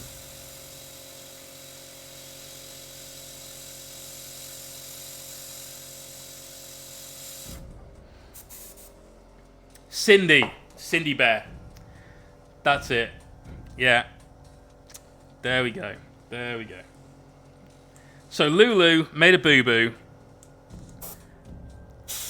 And unfortunately, he then didn't do very well. And I think he's corrected his mistakes. Let's find out in his list though. So we've got a Primaris Chapter Master. Oh, another Chapter Master. Wow, isn't it amazing how there's literally 1,000 of these fucking things? They're fucking everywhere. They're like fucking space herpes. Sentinel of Terror, Eye of Hypnoth, Imperium Sword. Great. Plasma Pistol and Power Fist, happy days. He's never going to use either of those two. Lulu, I want you to fire his Plasma Pistol on overcharge every single turn. Alright, do that for me. Oh, holy shit! Rocky throwing out some subs. Let me just screenshot that, dude, and I'll get those later on. You weapon. Just chuckle this into a quick Google Doc.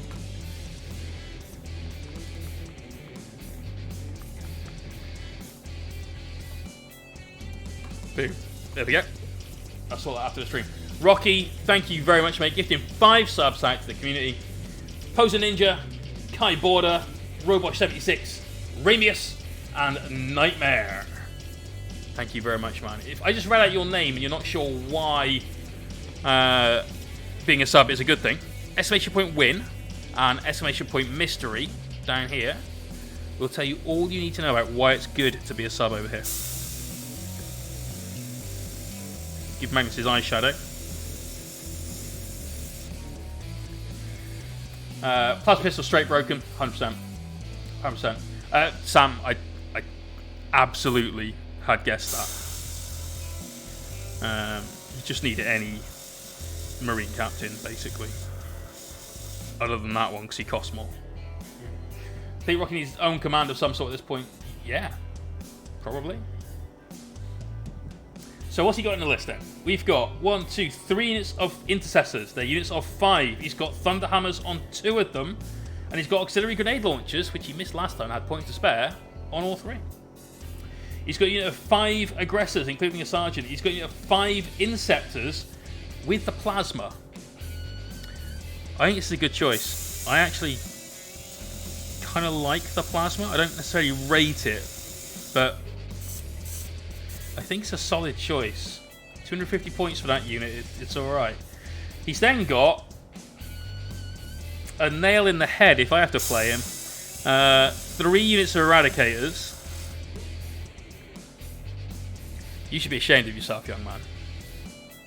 You should be ashamed. 100%. 2 Storm Titan gunships and 2 impulsors with shield domes. I mean, the fuck, dude. Lulu's going for the I don't need friends award. He's also playing Imperial Fists. So he gets the Super Doctrine, +1 damage and a Devastator Doctrine to vehicles and buildings. That's pretty gross. Not in love with that. With the Eliminators as well. Sorry, Eradicators, rather. That's going to hurt a lot turn 1. If he gets turn 1. If he doesn't get turn 1, they're off the board. So that's a tough list. They're going to be obviously in the impulsors. We all know it. And they're a pain in the dick to get through. Just... because they can move and then disgorge your troops as well. It's... yeah. This is a strong list, mate. And I expect you to do well. I don't expect you to lose to 5 Tyranids. 5 models in that army, I think. No, 5 units in that army. Absolute disgrace. How could you? How could you? Right. We got Mr. Sam Hogg. So Sam was actually the champion of the last event. Sam took Custodes to the last event. Went 3-0. And just edged out in points by, I believe, 1 point to come first. Epic finish for those 2. Absolute epic. Des, I totally get it because of the chapter tactic and everything. It's thematic, it's useful, but having all that plasma helps him really clear elite units. Can you not put Eradicators in Impulsors? Ooh, maybe not actually, because they're fat. They're fat Marines, aren't they? It's Honor Guard you can put in there. That's it. Which are slightly fat. I don't really understand the design aesthetic of the Honor Guard because they are ever so slightly chunky Marines. They've got a little bit of lockdown weight, shall we say. And somehow still getting that tank.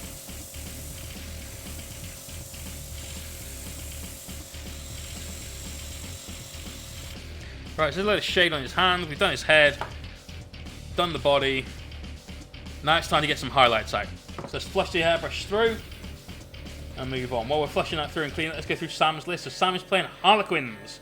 He's playing the Soaring Spike, which I believe is the one that allows you to get back up after you've been killed. Tist, absolutely, you can put them in that strat reserve. but he's not getting into damage from the Devastator Doctrine. Although, is it just heavy weapons that they get that with? Or is it all weapons? I think it might just be heavy weapons. Yeah, it could be. Could be. Story Spite is drive-by shooting. Oh, it's that one. Okay, cool. Rocky, peace out, dude. I will definitely have fun this weekend. All the cool things are happening this weekend. Got plans all 3 days. Super excited. It's going to be great.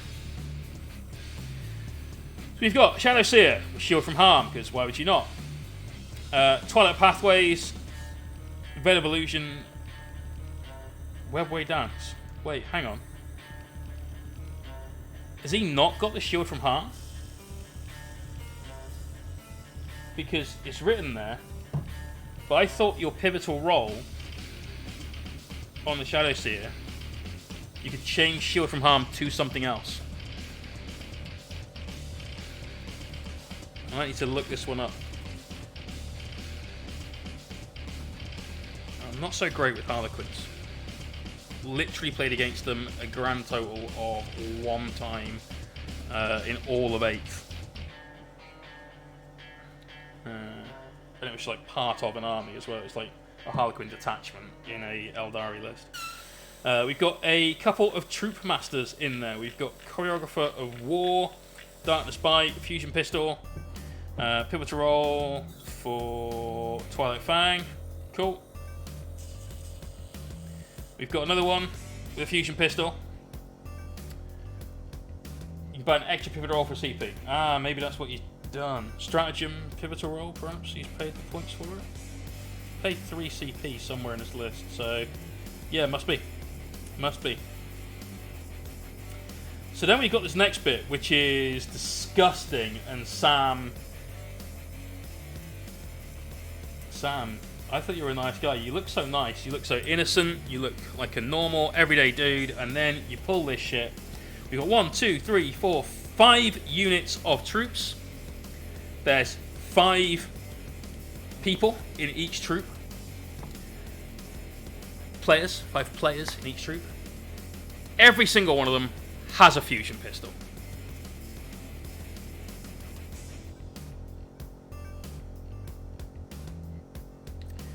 Sam, this is not kind. This is not good. We've got 1 unit with caresses, 3 units with blades, 1 unit with kisses, but with 1 blade. So I'm guessing it's a points thing. You just ran out of points. We've got a Death Jester with Humbling Cruelty. So no Overwatch and a little bit of less movement for you. We talked earlier on about how strong I think that ability is. It's good. It's really, really good. So, fair play. That's a good start to the list. Oh wait, there's more. Let's move into the fast attack choices, shall we? And then let's allow Jay, who plays literally just vehicles, to be sick in his mouth at the thought of this. There are 3 units of Skyweavers, 2 units of 5 and 1 unit of 4. Dank Chungus. I love that name. Dank Chungus. What a baller. Yes, Haywire and Zephyr Glaives on all of this. There's 2 that have got Star Bowlers out of the last unit of 4. But there's Haywire everywhere. Haywire, which is D6 shots and blast, as well as having the Haywire capabilities. It's the absolute best weapon. There's no reason to not ever use it. God, it's horrendous. Absolutely horrendous. That will drop at least 1 night, if not 2. And they can be crazily durable as well. They really, really can. 40k. Talking 40k. We're doing this Magnus, not the small one. He's then got 5-star Weavers to round out the list, bring it to a total of 2,000 points on the nose. Sam, if we draw round 1, then we can at least get an early start on lunch. Let's just look at it that way. Lunch, which is going to be banging. Lunch is brisket, mac and cheese, fries, corn on the cob, something else. I can't remember. And beignets. Ed's made proper beignets. I believe he's used a Café du Monde recipe. Oh. Can't wait. Can't wait for that. It's going to be so good. It's going to be so good. Ed's a great cook. I'm nearly going to call him a chef. That's how good of a cook he is. Brown Eye of oh. Oh.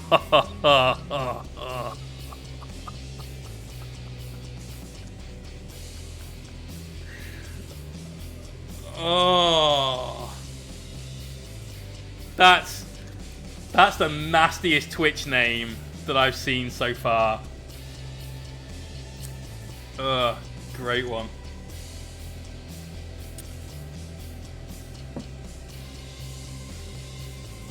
Wonderful. Right, the last list. It's a guy called Tim. And I don't know if he's repainted his army. But Tim, originally, when he got into the hobby, in 8th edition, after the second Marine Codex came out, Tim had a Iron Hands army. Yep. What a name! What a name! That's the first time I've ever had that reaction on stream to a name, put it that way. That was a damn good name. I think you win the best name of the stream contest. Dank Chungus, I'm sorry mate, I loved it, but if you stare that close into that void and it stares back, that's pink eye, not brown eye.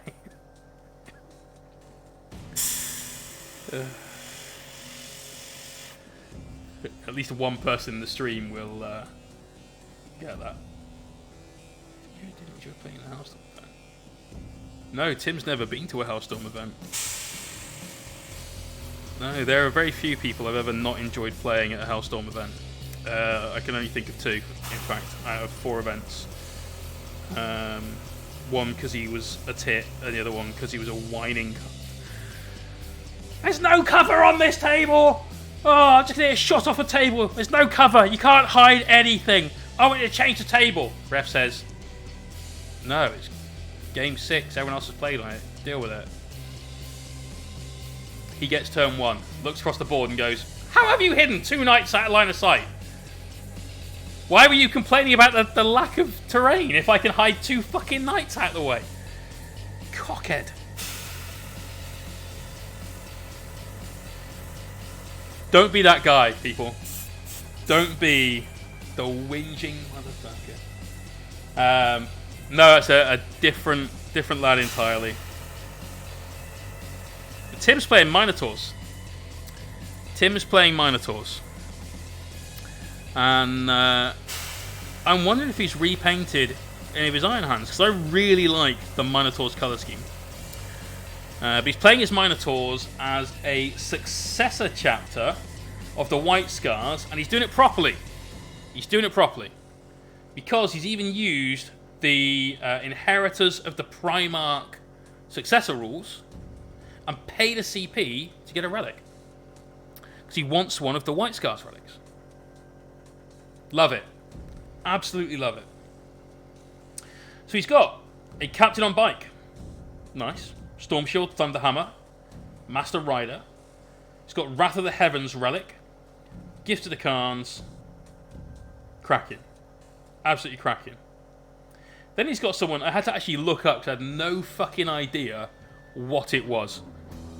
Had to look this up, and this is why he's going Minotaurs. He's got Hecaton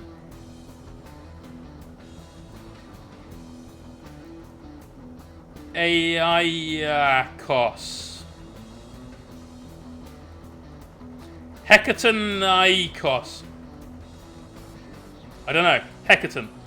Hecaton is a Dreadnought character. I love Dreadnought characters. So I'm super psyched that Rich has brought Bjorn. But this guy's old school. I like it. He's got a heavy plasma cannon, Hero of the chapter to give him the Imperium Sword as well. So when he comes in with a big-ass power fist, it's going to hurt. Cervantes, peace out.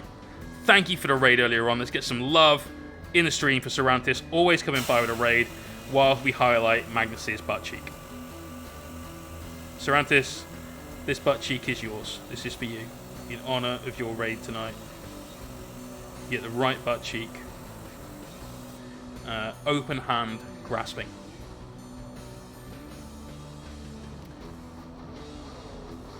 Take it easy, man. Magnetize the legs and arms on 2 defilers. I'm crazy. Yeah.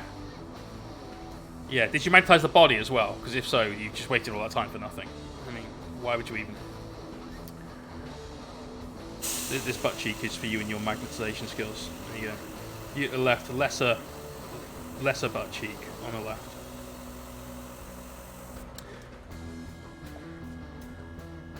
Magnus's bright blue bum.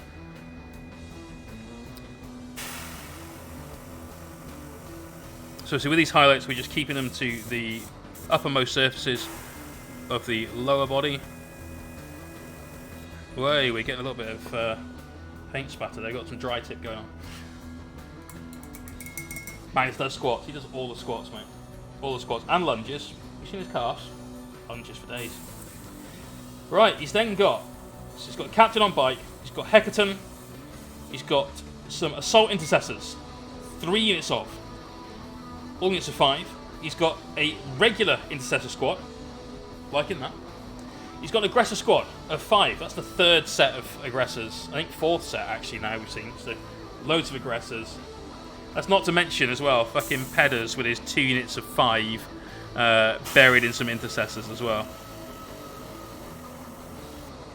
Just going to put even more flow improvement into that. In fact, let's just drop a little water in. Just a drop or 2. As well.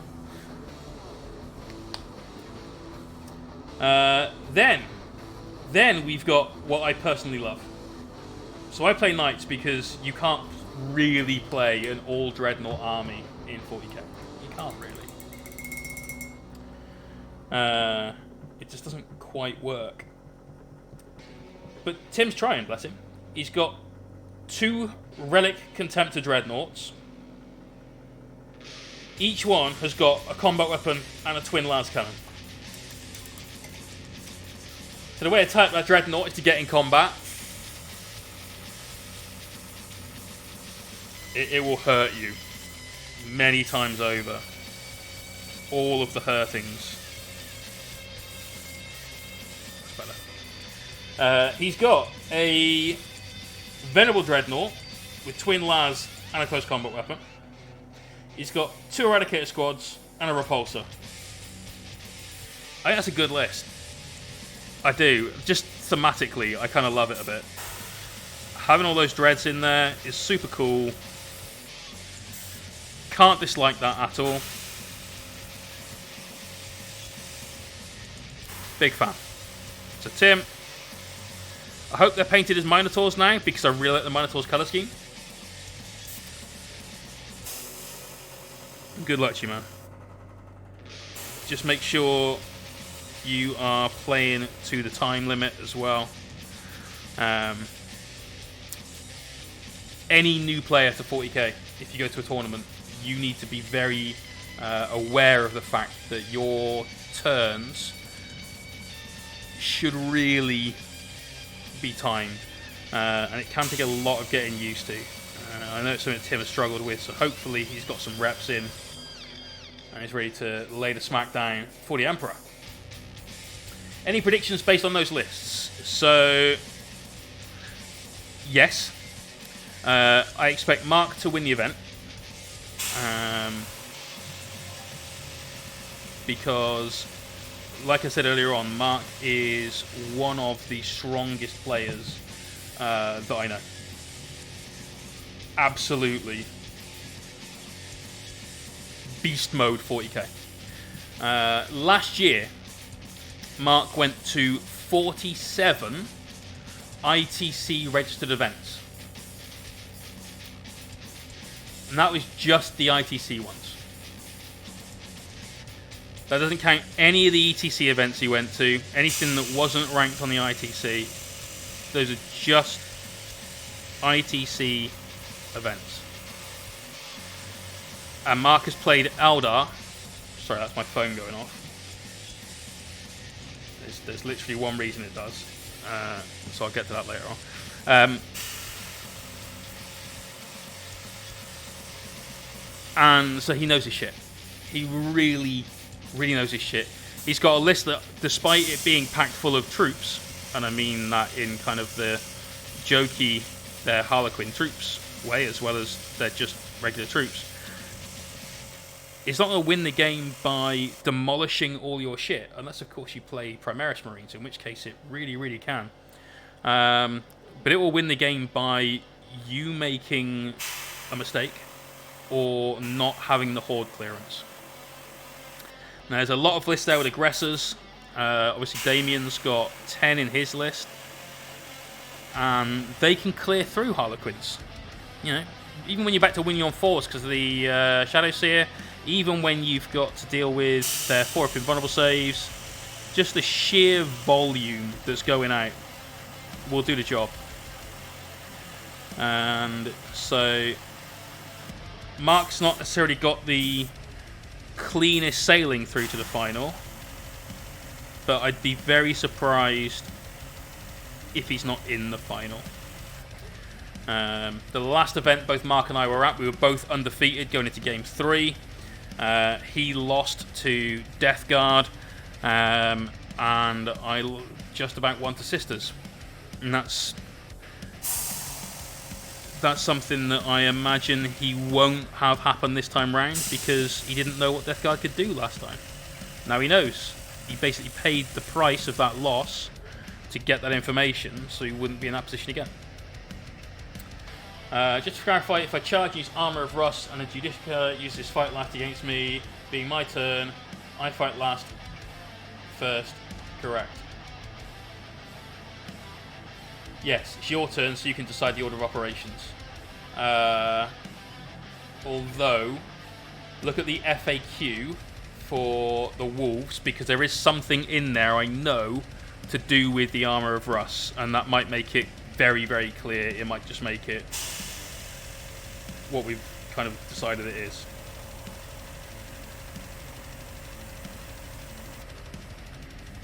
So just popping out Sir Magnus's hex.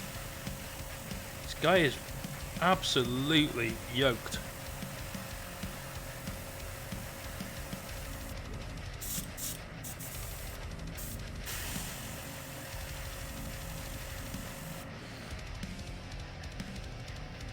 Building that blue up to a spectral blue, very bright now.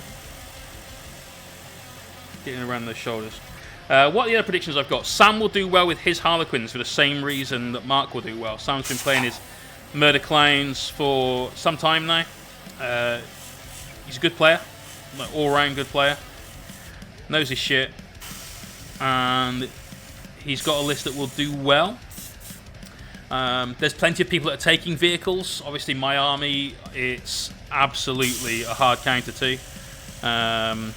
But there's a lot of marine vehicles, dreadnoughts, repulsors, you name it there. Ben's list could be strong. Like, his list is okay. I don't think it's as strong as his Iron Clot Furnace list. But I think Ben will probably go 2-1 if he gets like a good draw and first turn, or 1-2 if not.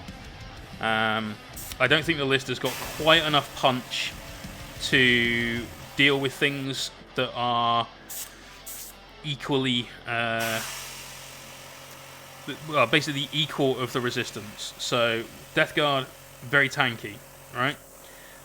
But they're not unkillable by far. They're just tanky. And if he goes up against something that can put out the damage and doesn't go first, then I feel he's probably on the back foot in that game. Not to mention this is going to be like the 5th, 6th and 7th game of 9th that he's played as well, so that obviously not a humongous help there.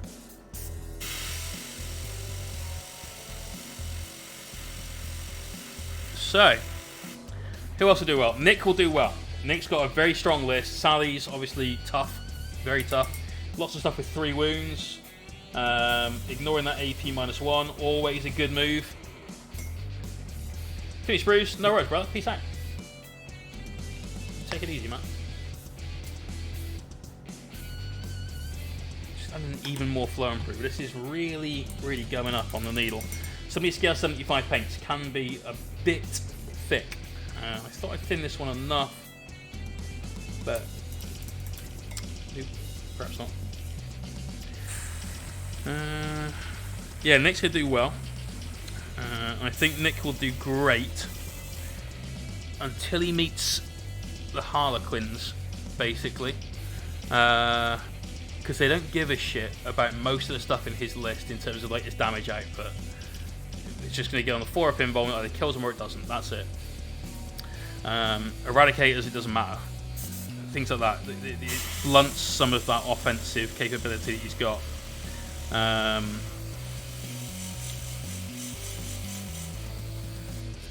But I think he, if he doesn't come across either of those two, then I think he'll probably go 3-0 with the list he's got. Even if he plays me, and in fact, especially if he plays me, I think he can go 3-0. He's got that Alpha Strike potential. With a drop pod, so I can't do shit all about. With the Smash Captain, just taking out a Knight in turn 1, maybe 2 if he pulls it off this time.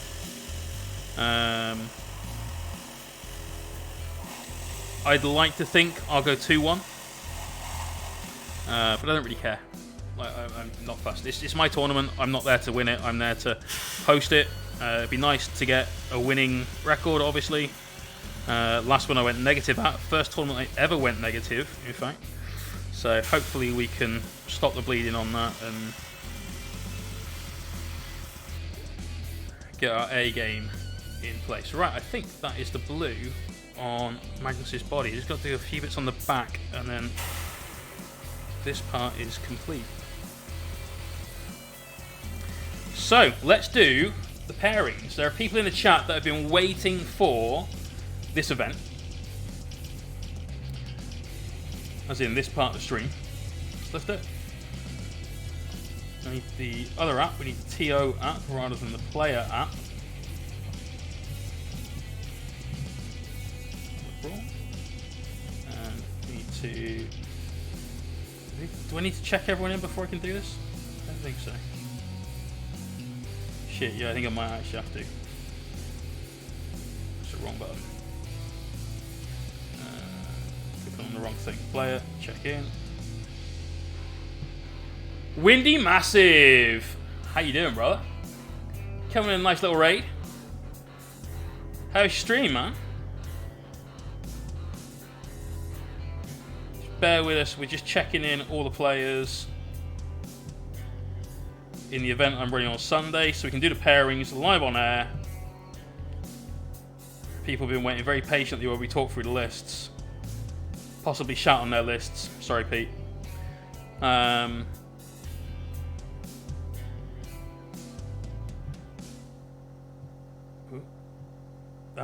button. Fat fingers.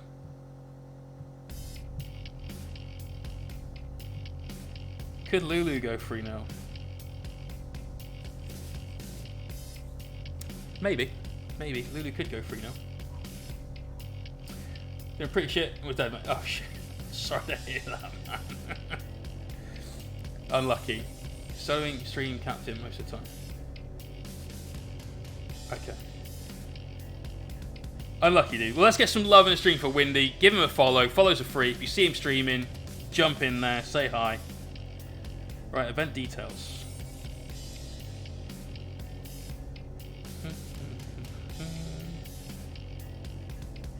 All that's good, yeah.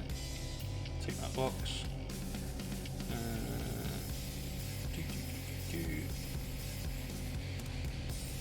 Yeah, that's all good.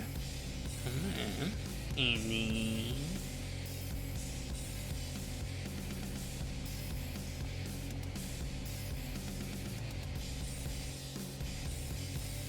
start the event.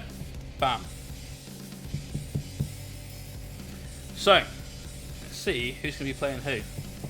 Come on, give me Damien in round 1. It'd be a great match. Oh no! No, I haven't got Damien. So, I've got James Jeffrey, so I'm playing Grey Knights on table 1. Damien, so the Death Watch, playing Tim and his White Scars Minotaurs. Rich Crosby with Space Wolves playing Ben Free and his Death Guard. Sam Hogg with his Harlequins is playing Joe and his Death Guard. That's an interesting match. That is a definite interesting match. Crownblade, well done. Thank you very much. Andy Tidball with his Slanesh Noise Marines is playing the Harlequins and all the Racks, which is super, super cool and very fluffy. Pete Parmenter is having a Marine off with Nick and his Salamanders. Carl Farrell and his Space Wolves are playing Rob and his Necrons. And Jake Tyrell is playing his working buddy, Lulu, in a Dog Boy versus Imperial Fist fisting. Tin Dromel, yes it is. It's happening on Sunday. It could very well be the last UK-based event of the year. It depends very much on what happens with the whole Corona situation. So, yeah, we're hoping obviously to get more out. We've actually already planned the October event just on the off chance. But, you know, it's going to be one of those. So, a couple of people in the chat there that are going to be at this event. I'm going to play Grey Knights. I'm going to play the Super Psychic Terminator army, which is going to be interesting. They've currently still got 2 wounds, so that makes it definite Avenger Gatling Cannon time. Gatling Cannon go brrrr. So I'm liking that. That's okay. We've got to deal with a lot of psychic damage, though. On the plus side, Smite goes up in value. Smite goes up in value. So he's got a fuckload of OBSEC. It's very tough. I'm feeling quietly confident. Like, very quietly, though.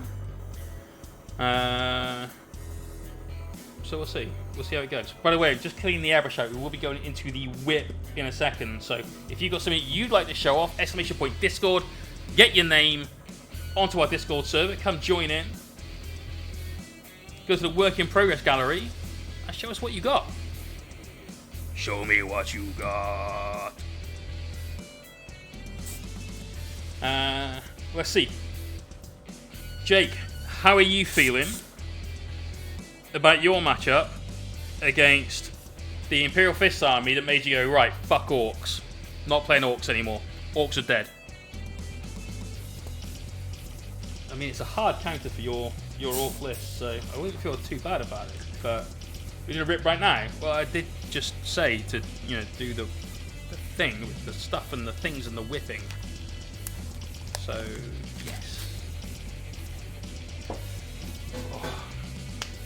No sweaty hand. I do love the airbrush. So, quick recap. This is Magnus the Blue. We've done all of the blue. We've obviously got an actual wash to put in here. We've got a load of highlights to do, and that's going to be on the next stream, which won't be Sunday. Sunday would normally be the next stream, but Sunday is the event. I have a friend from Manchester coming down. That's Mark. Mark's staying the night because it's a long drive. I've got steaks in the fridge. We're going to get some steaks on, some mashed potato, 10-stem broccoli.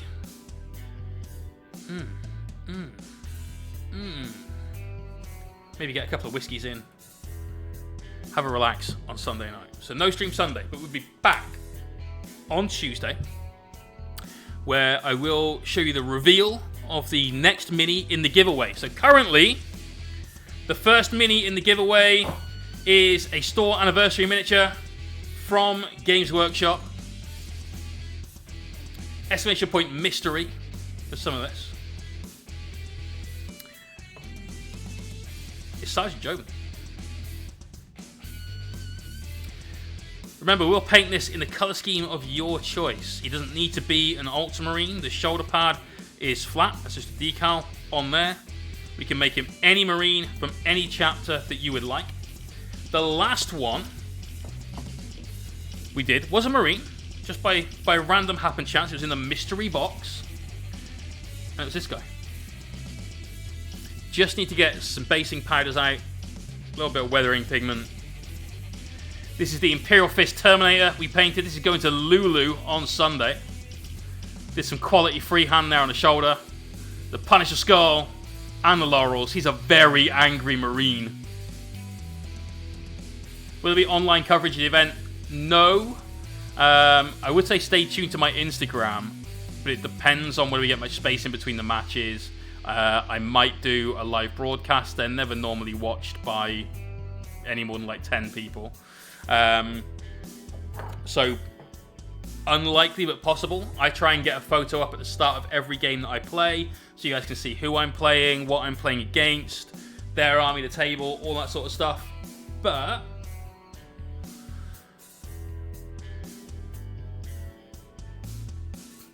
I'm not taking any of the camera setup, not taking a rig, so on and so forth. So very unlikely.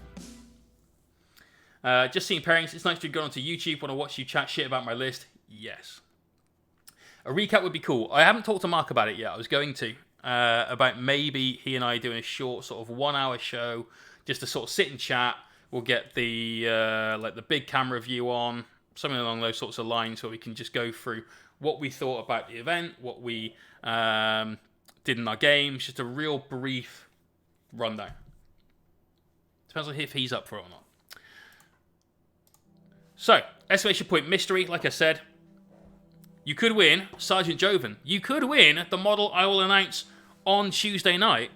Or you could win the contents of the mystery box. In here could be anything. We've had a Wraith Lord in here. We've had that Space Marine hero. We've had... what else have we had in here? Oh, we had the Nurgle guy from Beastgrave in there as well.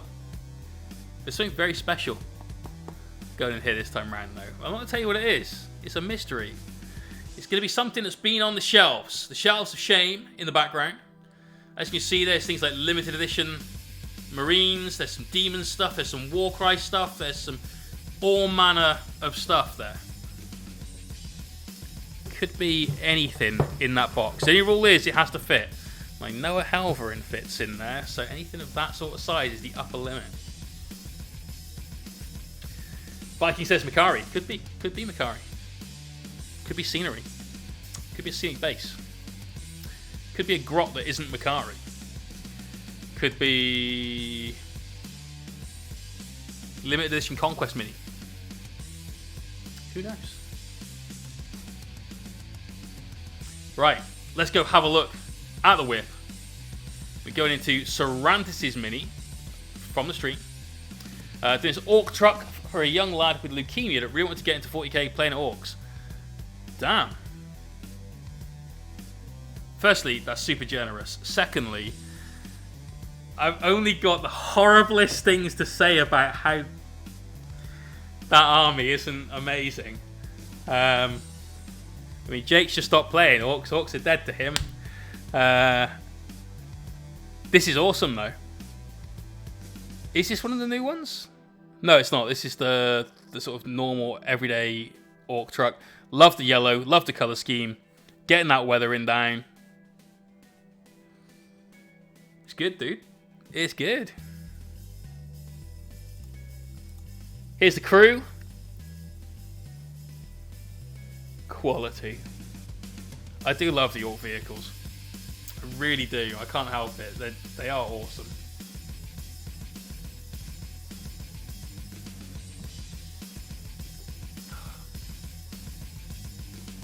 Getting 40k through Kill Team, it's a bit cheaper and fine to play as a board game too. You say it's cheaper. You say it's cheaper.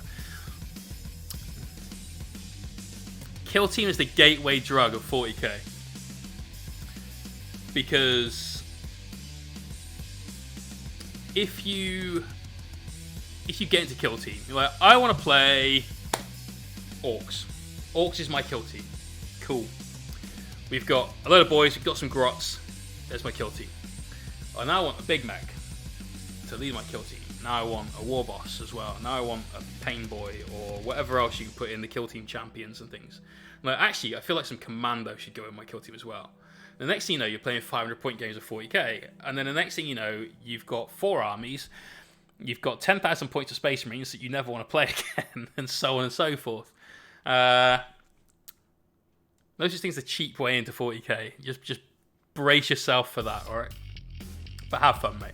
People like yourself, I am always massively envious of, because when I got into 40k, I was like 8 years old, which was damn near 30 years ago.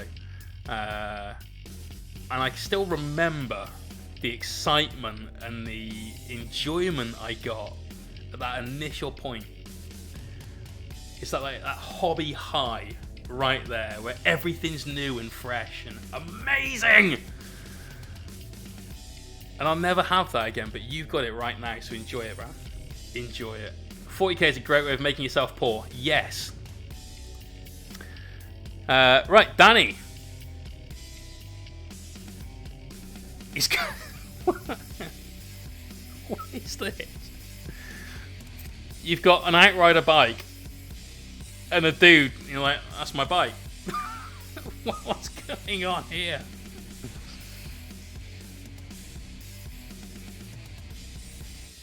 Okay. It's cool. Maybe he's just walking to his bike.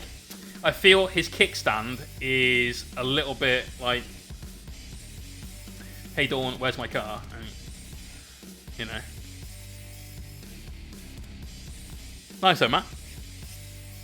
Don't know if it's legal in games, but going for an Akira kind of thing. I'd suggest no, mostly because it spans more than the base width. There'll be people saying this is modelling for advantage at a tournament. Mate, I've seen Akira, don't you worry. So I would probably not. Maybe if you angled the bike so it's more in line with the base, you'd be okay. Fish is absolutely right. Casual game wouldn't care. Tourney, someone will whine. It's unlikely that someone will whine. However, it's also unlikely that a tournament judge looks at this and goes, yeah, that's fine. So, is it technically illegal to model a Defiler on a base? Yes, it is, because Defilers don't come with bases. There's nothing stopping you putting it on a scenic base at all, but removing it for tournament games and things. Everything that I look at from the game is from a competitive standpoint, alright? Just to clarify that. Exclamation point Discord, Dark Chungus. Cheers, my best. Because I'm a competitive player. I play Knights competitively, which is not the most competitive army in the world by a long margin. They're just there behind you. You can see them just chilling out in the cabinet. But I love that competitive edge, so I'll always answer a question from that kind of perspective. So Danny, if you took the bike and angled it so most of it's over the base, and then if you went to a tournament, which is unlikely right now, let's be honest, especially given the situation we're in, you just have to tell the organizer beforehand, look, here's what I've done. Is this okay to use? And if they say yes, you're golden. Absolutely. As a TO, people have to ask you if you have a proxy, that's normally a straight no, or a conversion in your army, whether it's okay to use on the tabletop. Right, Mr. D, Libby all done for the weekend. Fucking hell.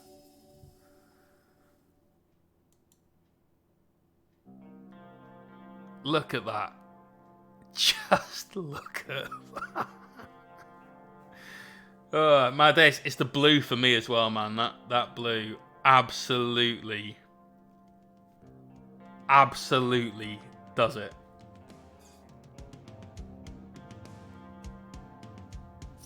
So pretty. The the shoulder pad with the cracks in it. I absolutely love that. The sword, so bright. Very well blended up. I did have to point out a correction on this, though. So Damien shares whip pics. He did try sharing something else today. It was horrible. We won't talk about that. It wasn't a whip pic. It didn't sound similar, but it was horrible nonetheless. She had a whip pic of the guy's face. I had to point out, because I am the king of the hazard stripes. I am the king of the hazard stripes. They're right here. There's some there. There's some there. They're everywhere. There's a cabinet full of hazard stripes right there. The hazard stripes didn't go completely around the cable on his head. So Damien, you're welcome. We finally gave you feedback that was actually useful. Like, you know. But this is fucking obscene with how good it is. I absolutely adore it, mate. I still really hope we get a game at the event. Though if you want, I'll give you a game on Saturday night when you rock up. Oh, also, when you get here, if I'm not here, then hopefully Ben will be able to let you in. But I've got to set up the shop. Yeah, the base room is the wrong colour. That is definitely the wrong colour. He knows this deep in his heart. He knows.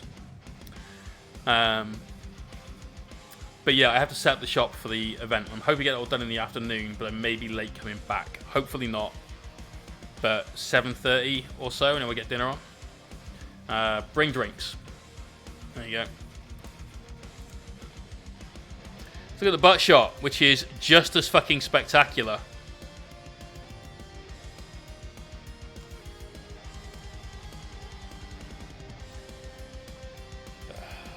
So the decal is fantastic, and you've sealed it really, really well, so it looks like paint. That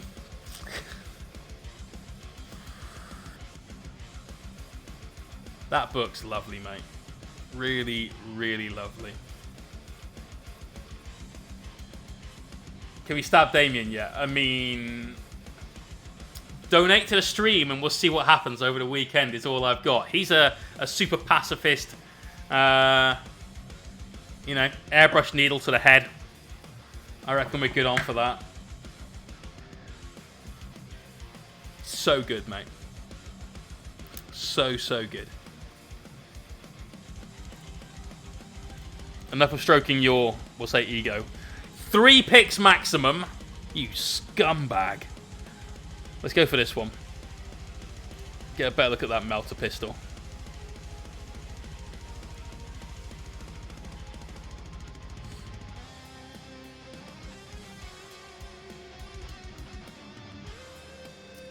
Danny, trust me. I know. I know. I can teach you, mate. Don't you worry. But it's rough. It's to teach that it's tricky. But we can sort you out, mate. Look at that. All of that non-metallic shit everywhere else, and then he goes and puts just some fucking lead belcher down. What is this absolute bollocks? Absolute bollocks. You half-assed it, Mr. D, and you know this as well. I am disappointed, sir. Should have been completely non-metallic metal. Utter rot. Ruined for me now. Right, Crown Blade. I did think that was a purple dildo. I'm not going to lie. I thought he's put a picture of a massager in the Discord. What is this?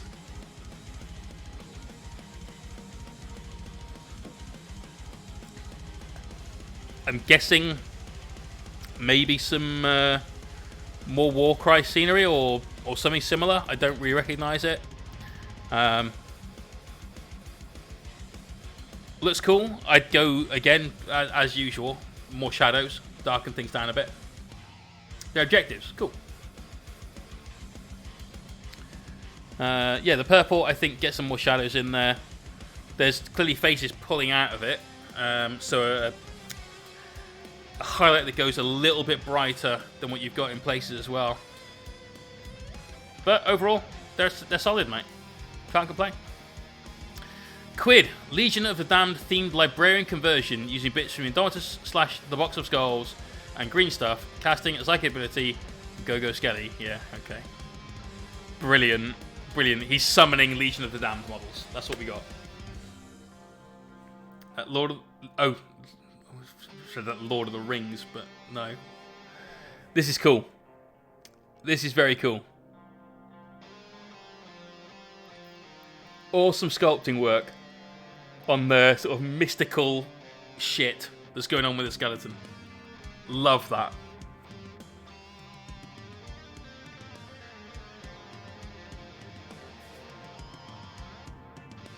Yeah, really like it, mate. Psychic Hood looks on point. Good use of the Judiciar body. Yeah, real nice, dude. Real nice. Is it a GW Skelly? Maybe? Could be one of the real old ones. Daddy Tub says no. Okay. Cool. Maladeus, 95% done. Murder Giraffe. Still needs some basing done and a bit of weathering on the legs. But other than that, I'm pleased with the first trial run, the Cyberpunk Neo Pop Crons color scheme. Whew. As usual, just shred my confidence with what needs to be improved upon. Okay.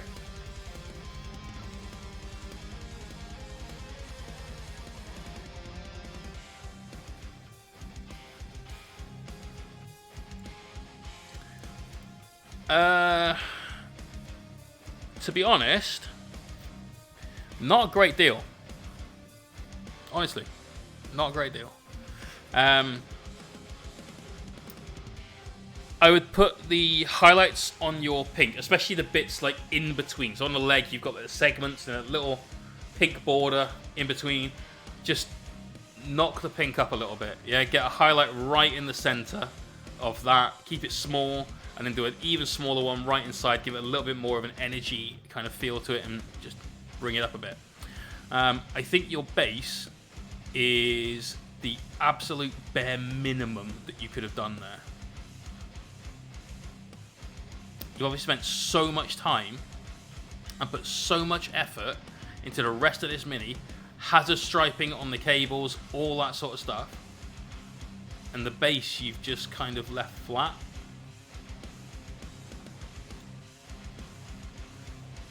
Is that just some contrast purple that you've put down on the AdMech stuff as well?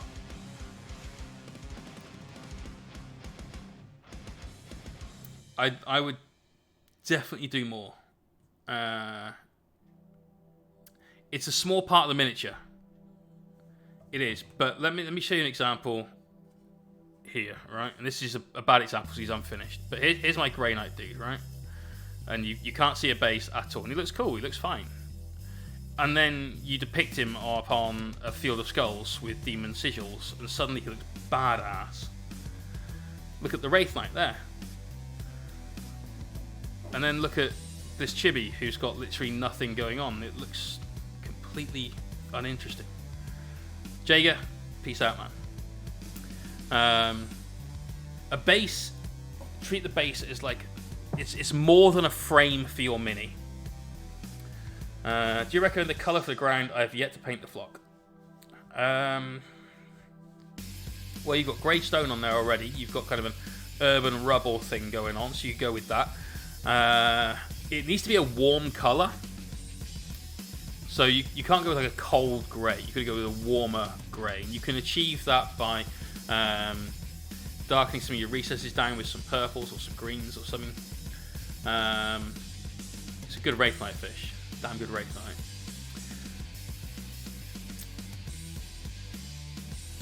Because you've already set the scene with your rubble, I'd probably go along those sorts of lines.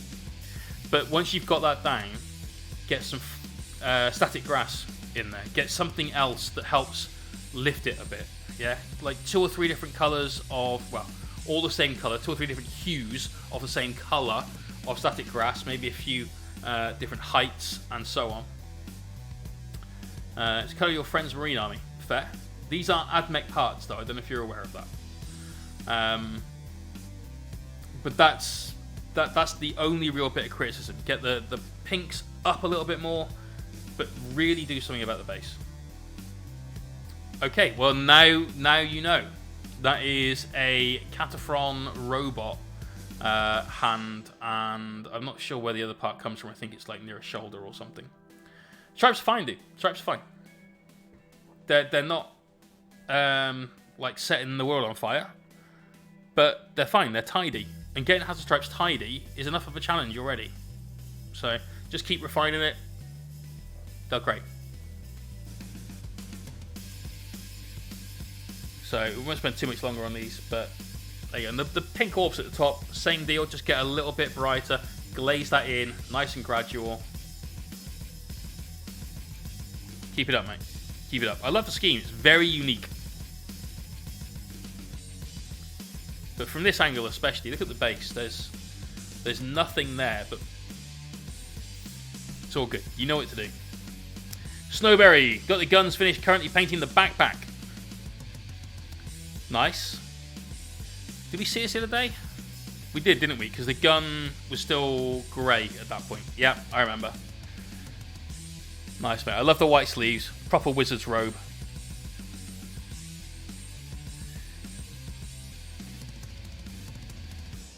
You could definitely do with just pumping that red up a bit.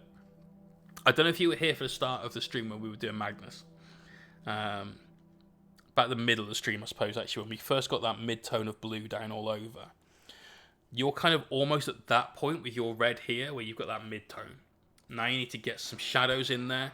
So there's a lot of creases there. Just darken those down. Get a little bit more of a highlight on some of those raised areas. Looking good. Because the red looks kind of flat, which is strange to say, because it's definitely not flat. It's very contoured, right? It also takes up a large part of the mini. If we look from this angle again, you've got all of that red coming in at the bottom. You've got the red hat. You've got his red sleeves. He's kind of dressed like Santa Claus. Just need to refine some of that red a little bit more. Otherwise, though, mate, great job so far. Keep it up.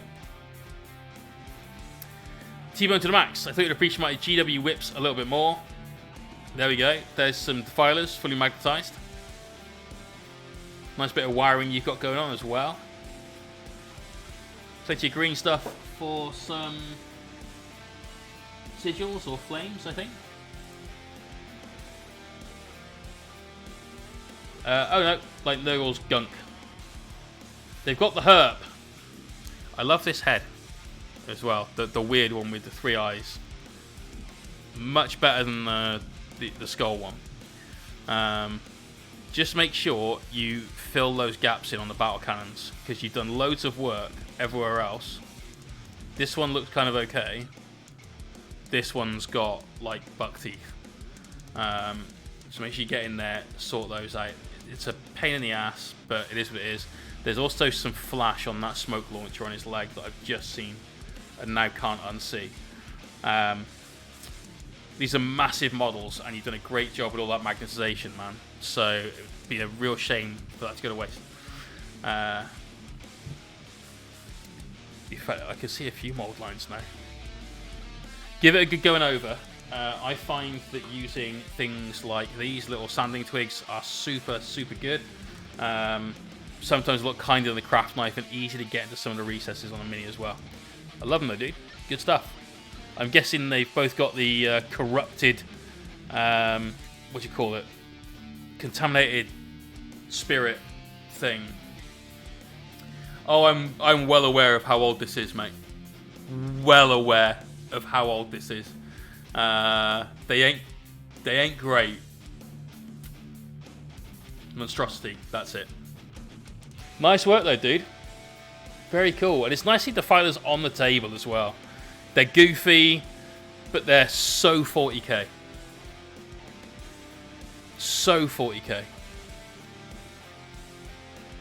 Nice job. Right, that's it. That's us all whipped out. So once again, here is Magnus The blue, there's his head to sort of float about over there somewhere.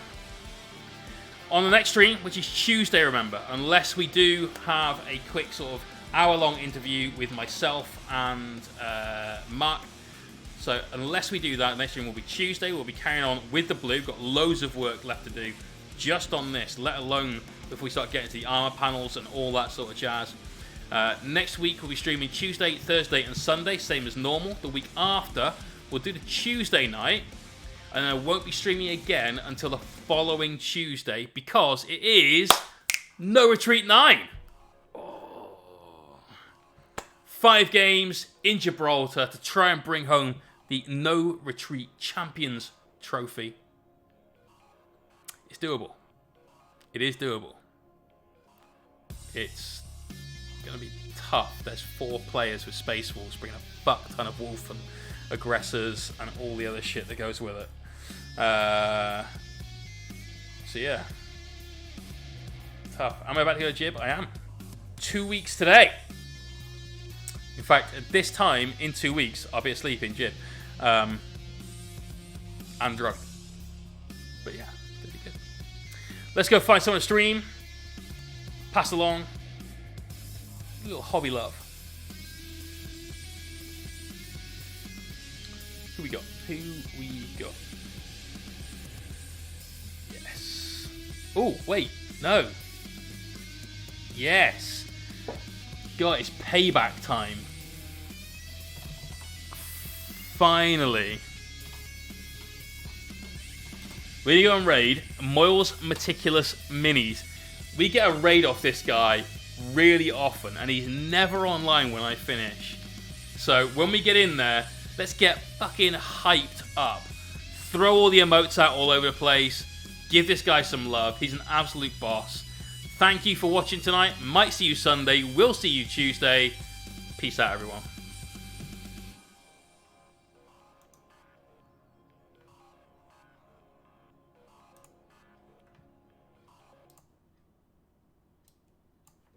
We don't have Hobby Lobby in the frozen wastelands of Upper Canada, but you know, being on the hobby internet, the art internet, you don't miss out on the stories of just how profoundly they suck. Oh, Mohawk! And many, many friends. Thank you, friends. Appreciate the raid. Welcome. 64 friends. So many friends. Yeah, Canada gang. How was your stream, Mohawk? What were you working on today?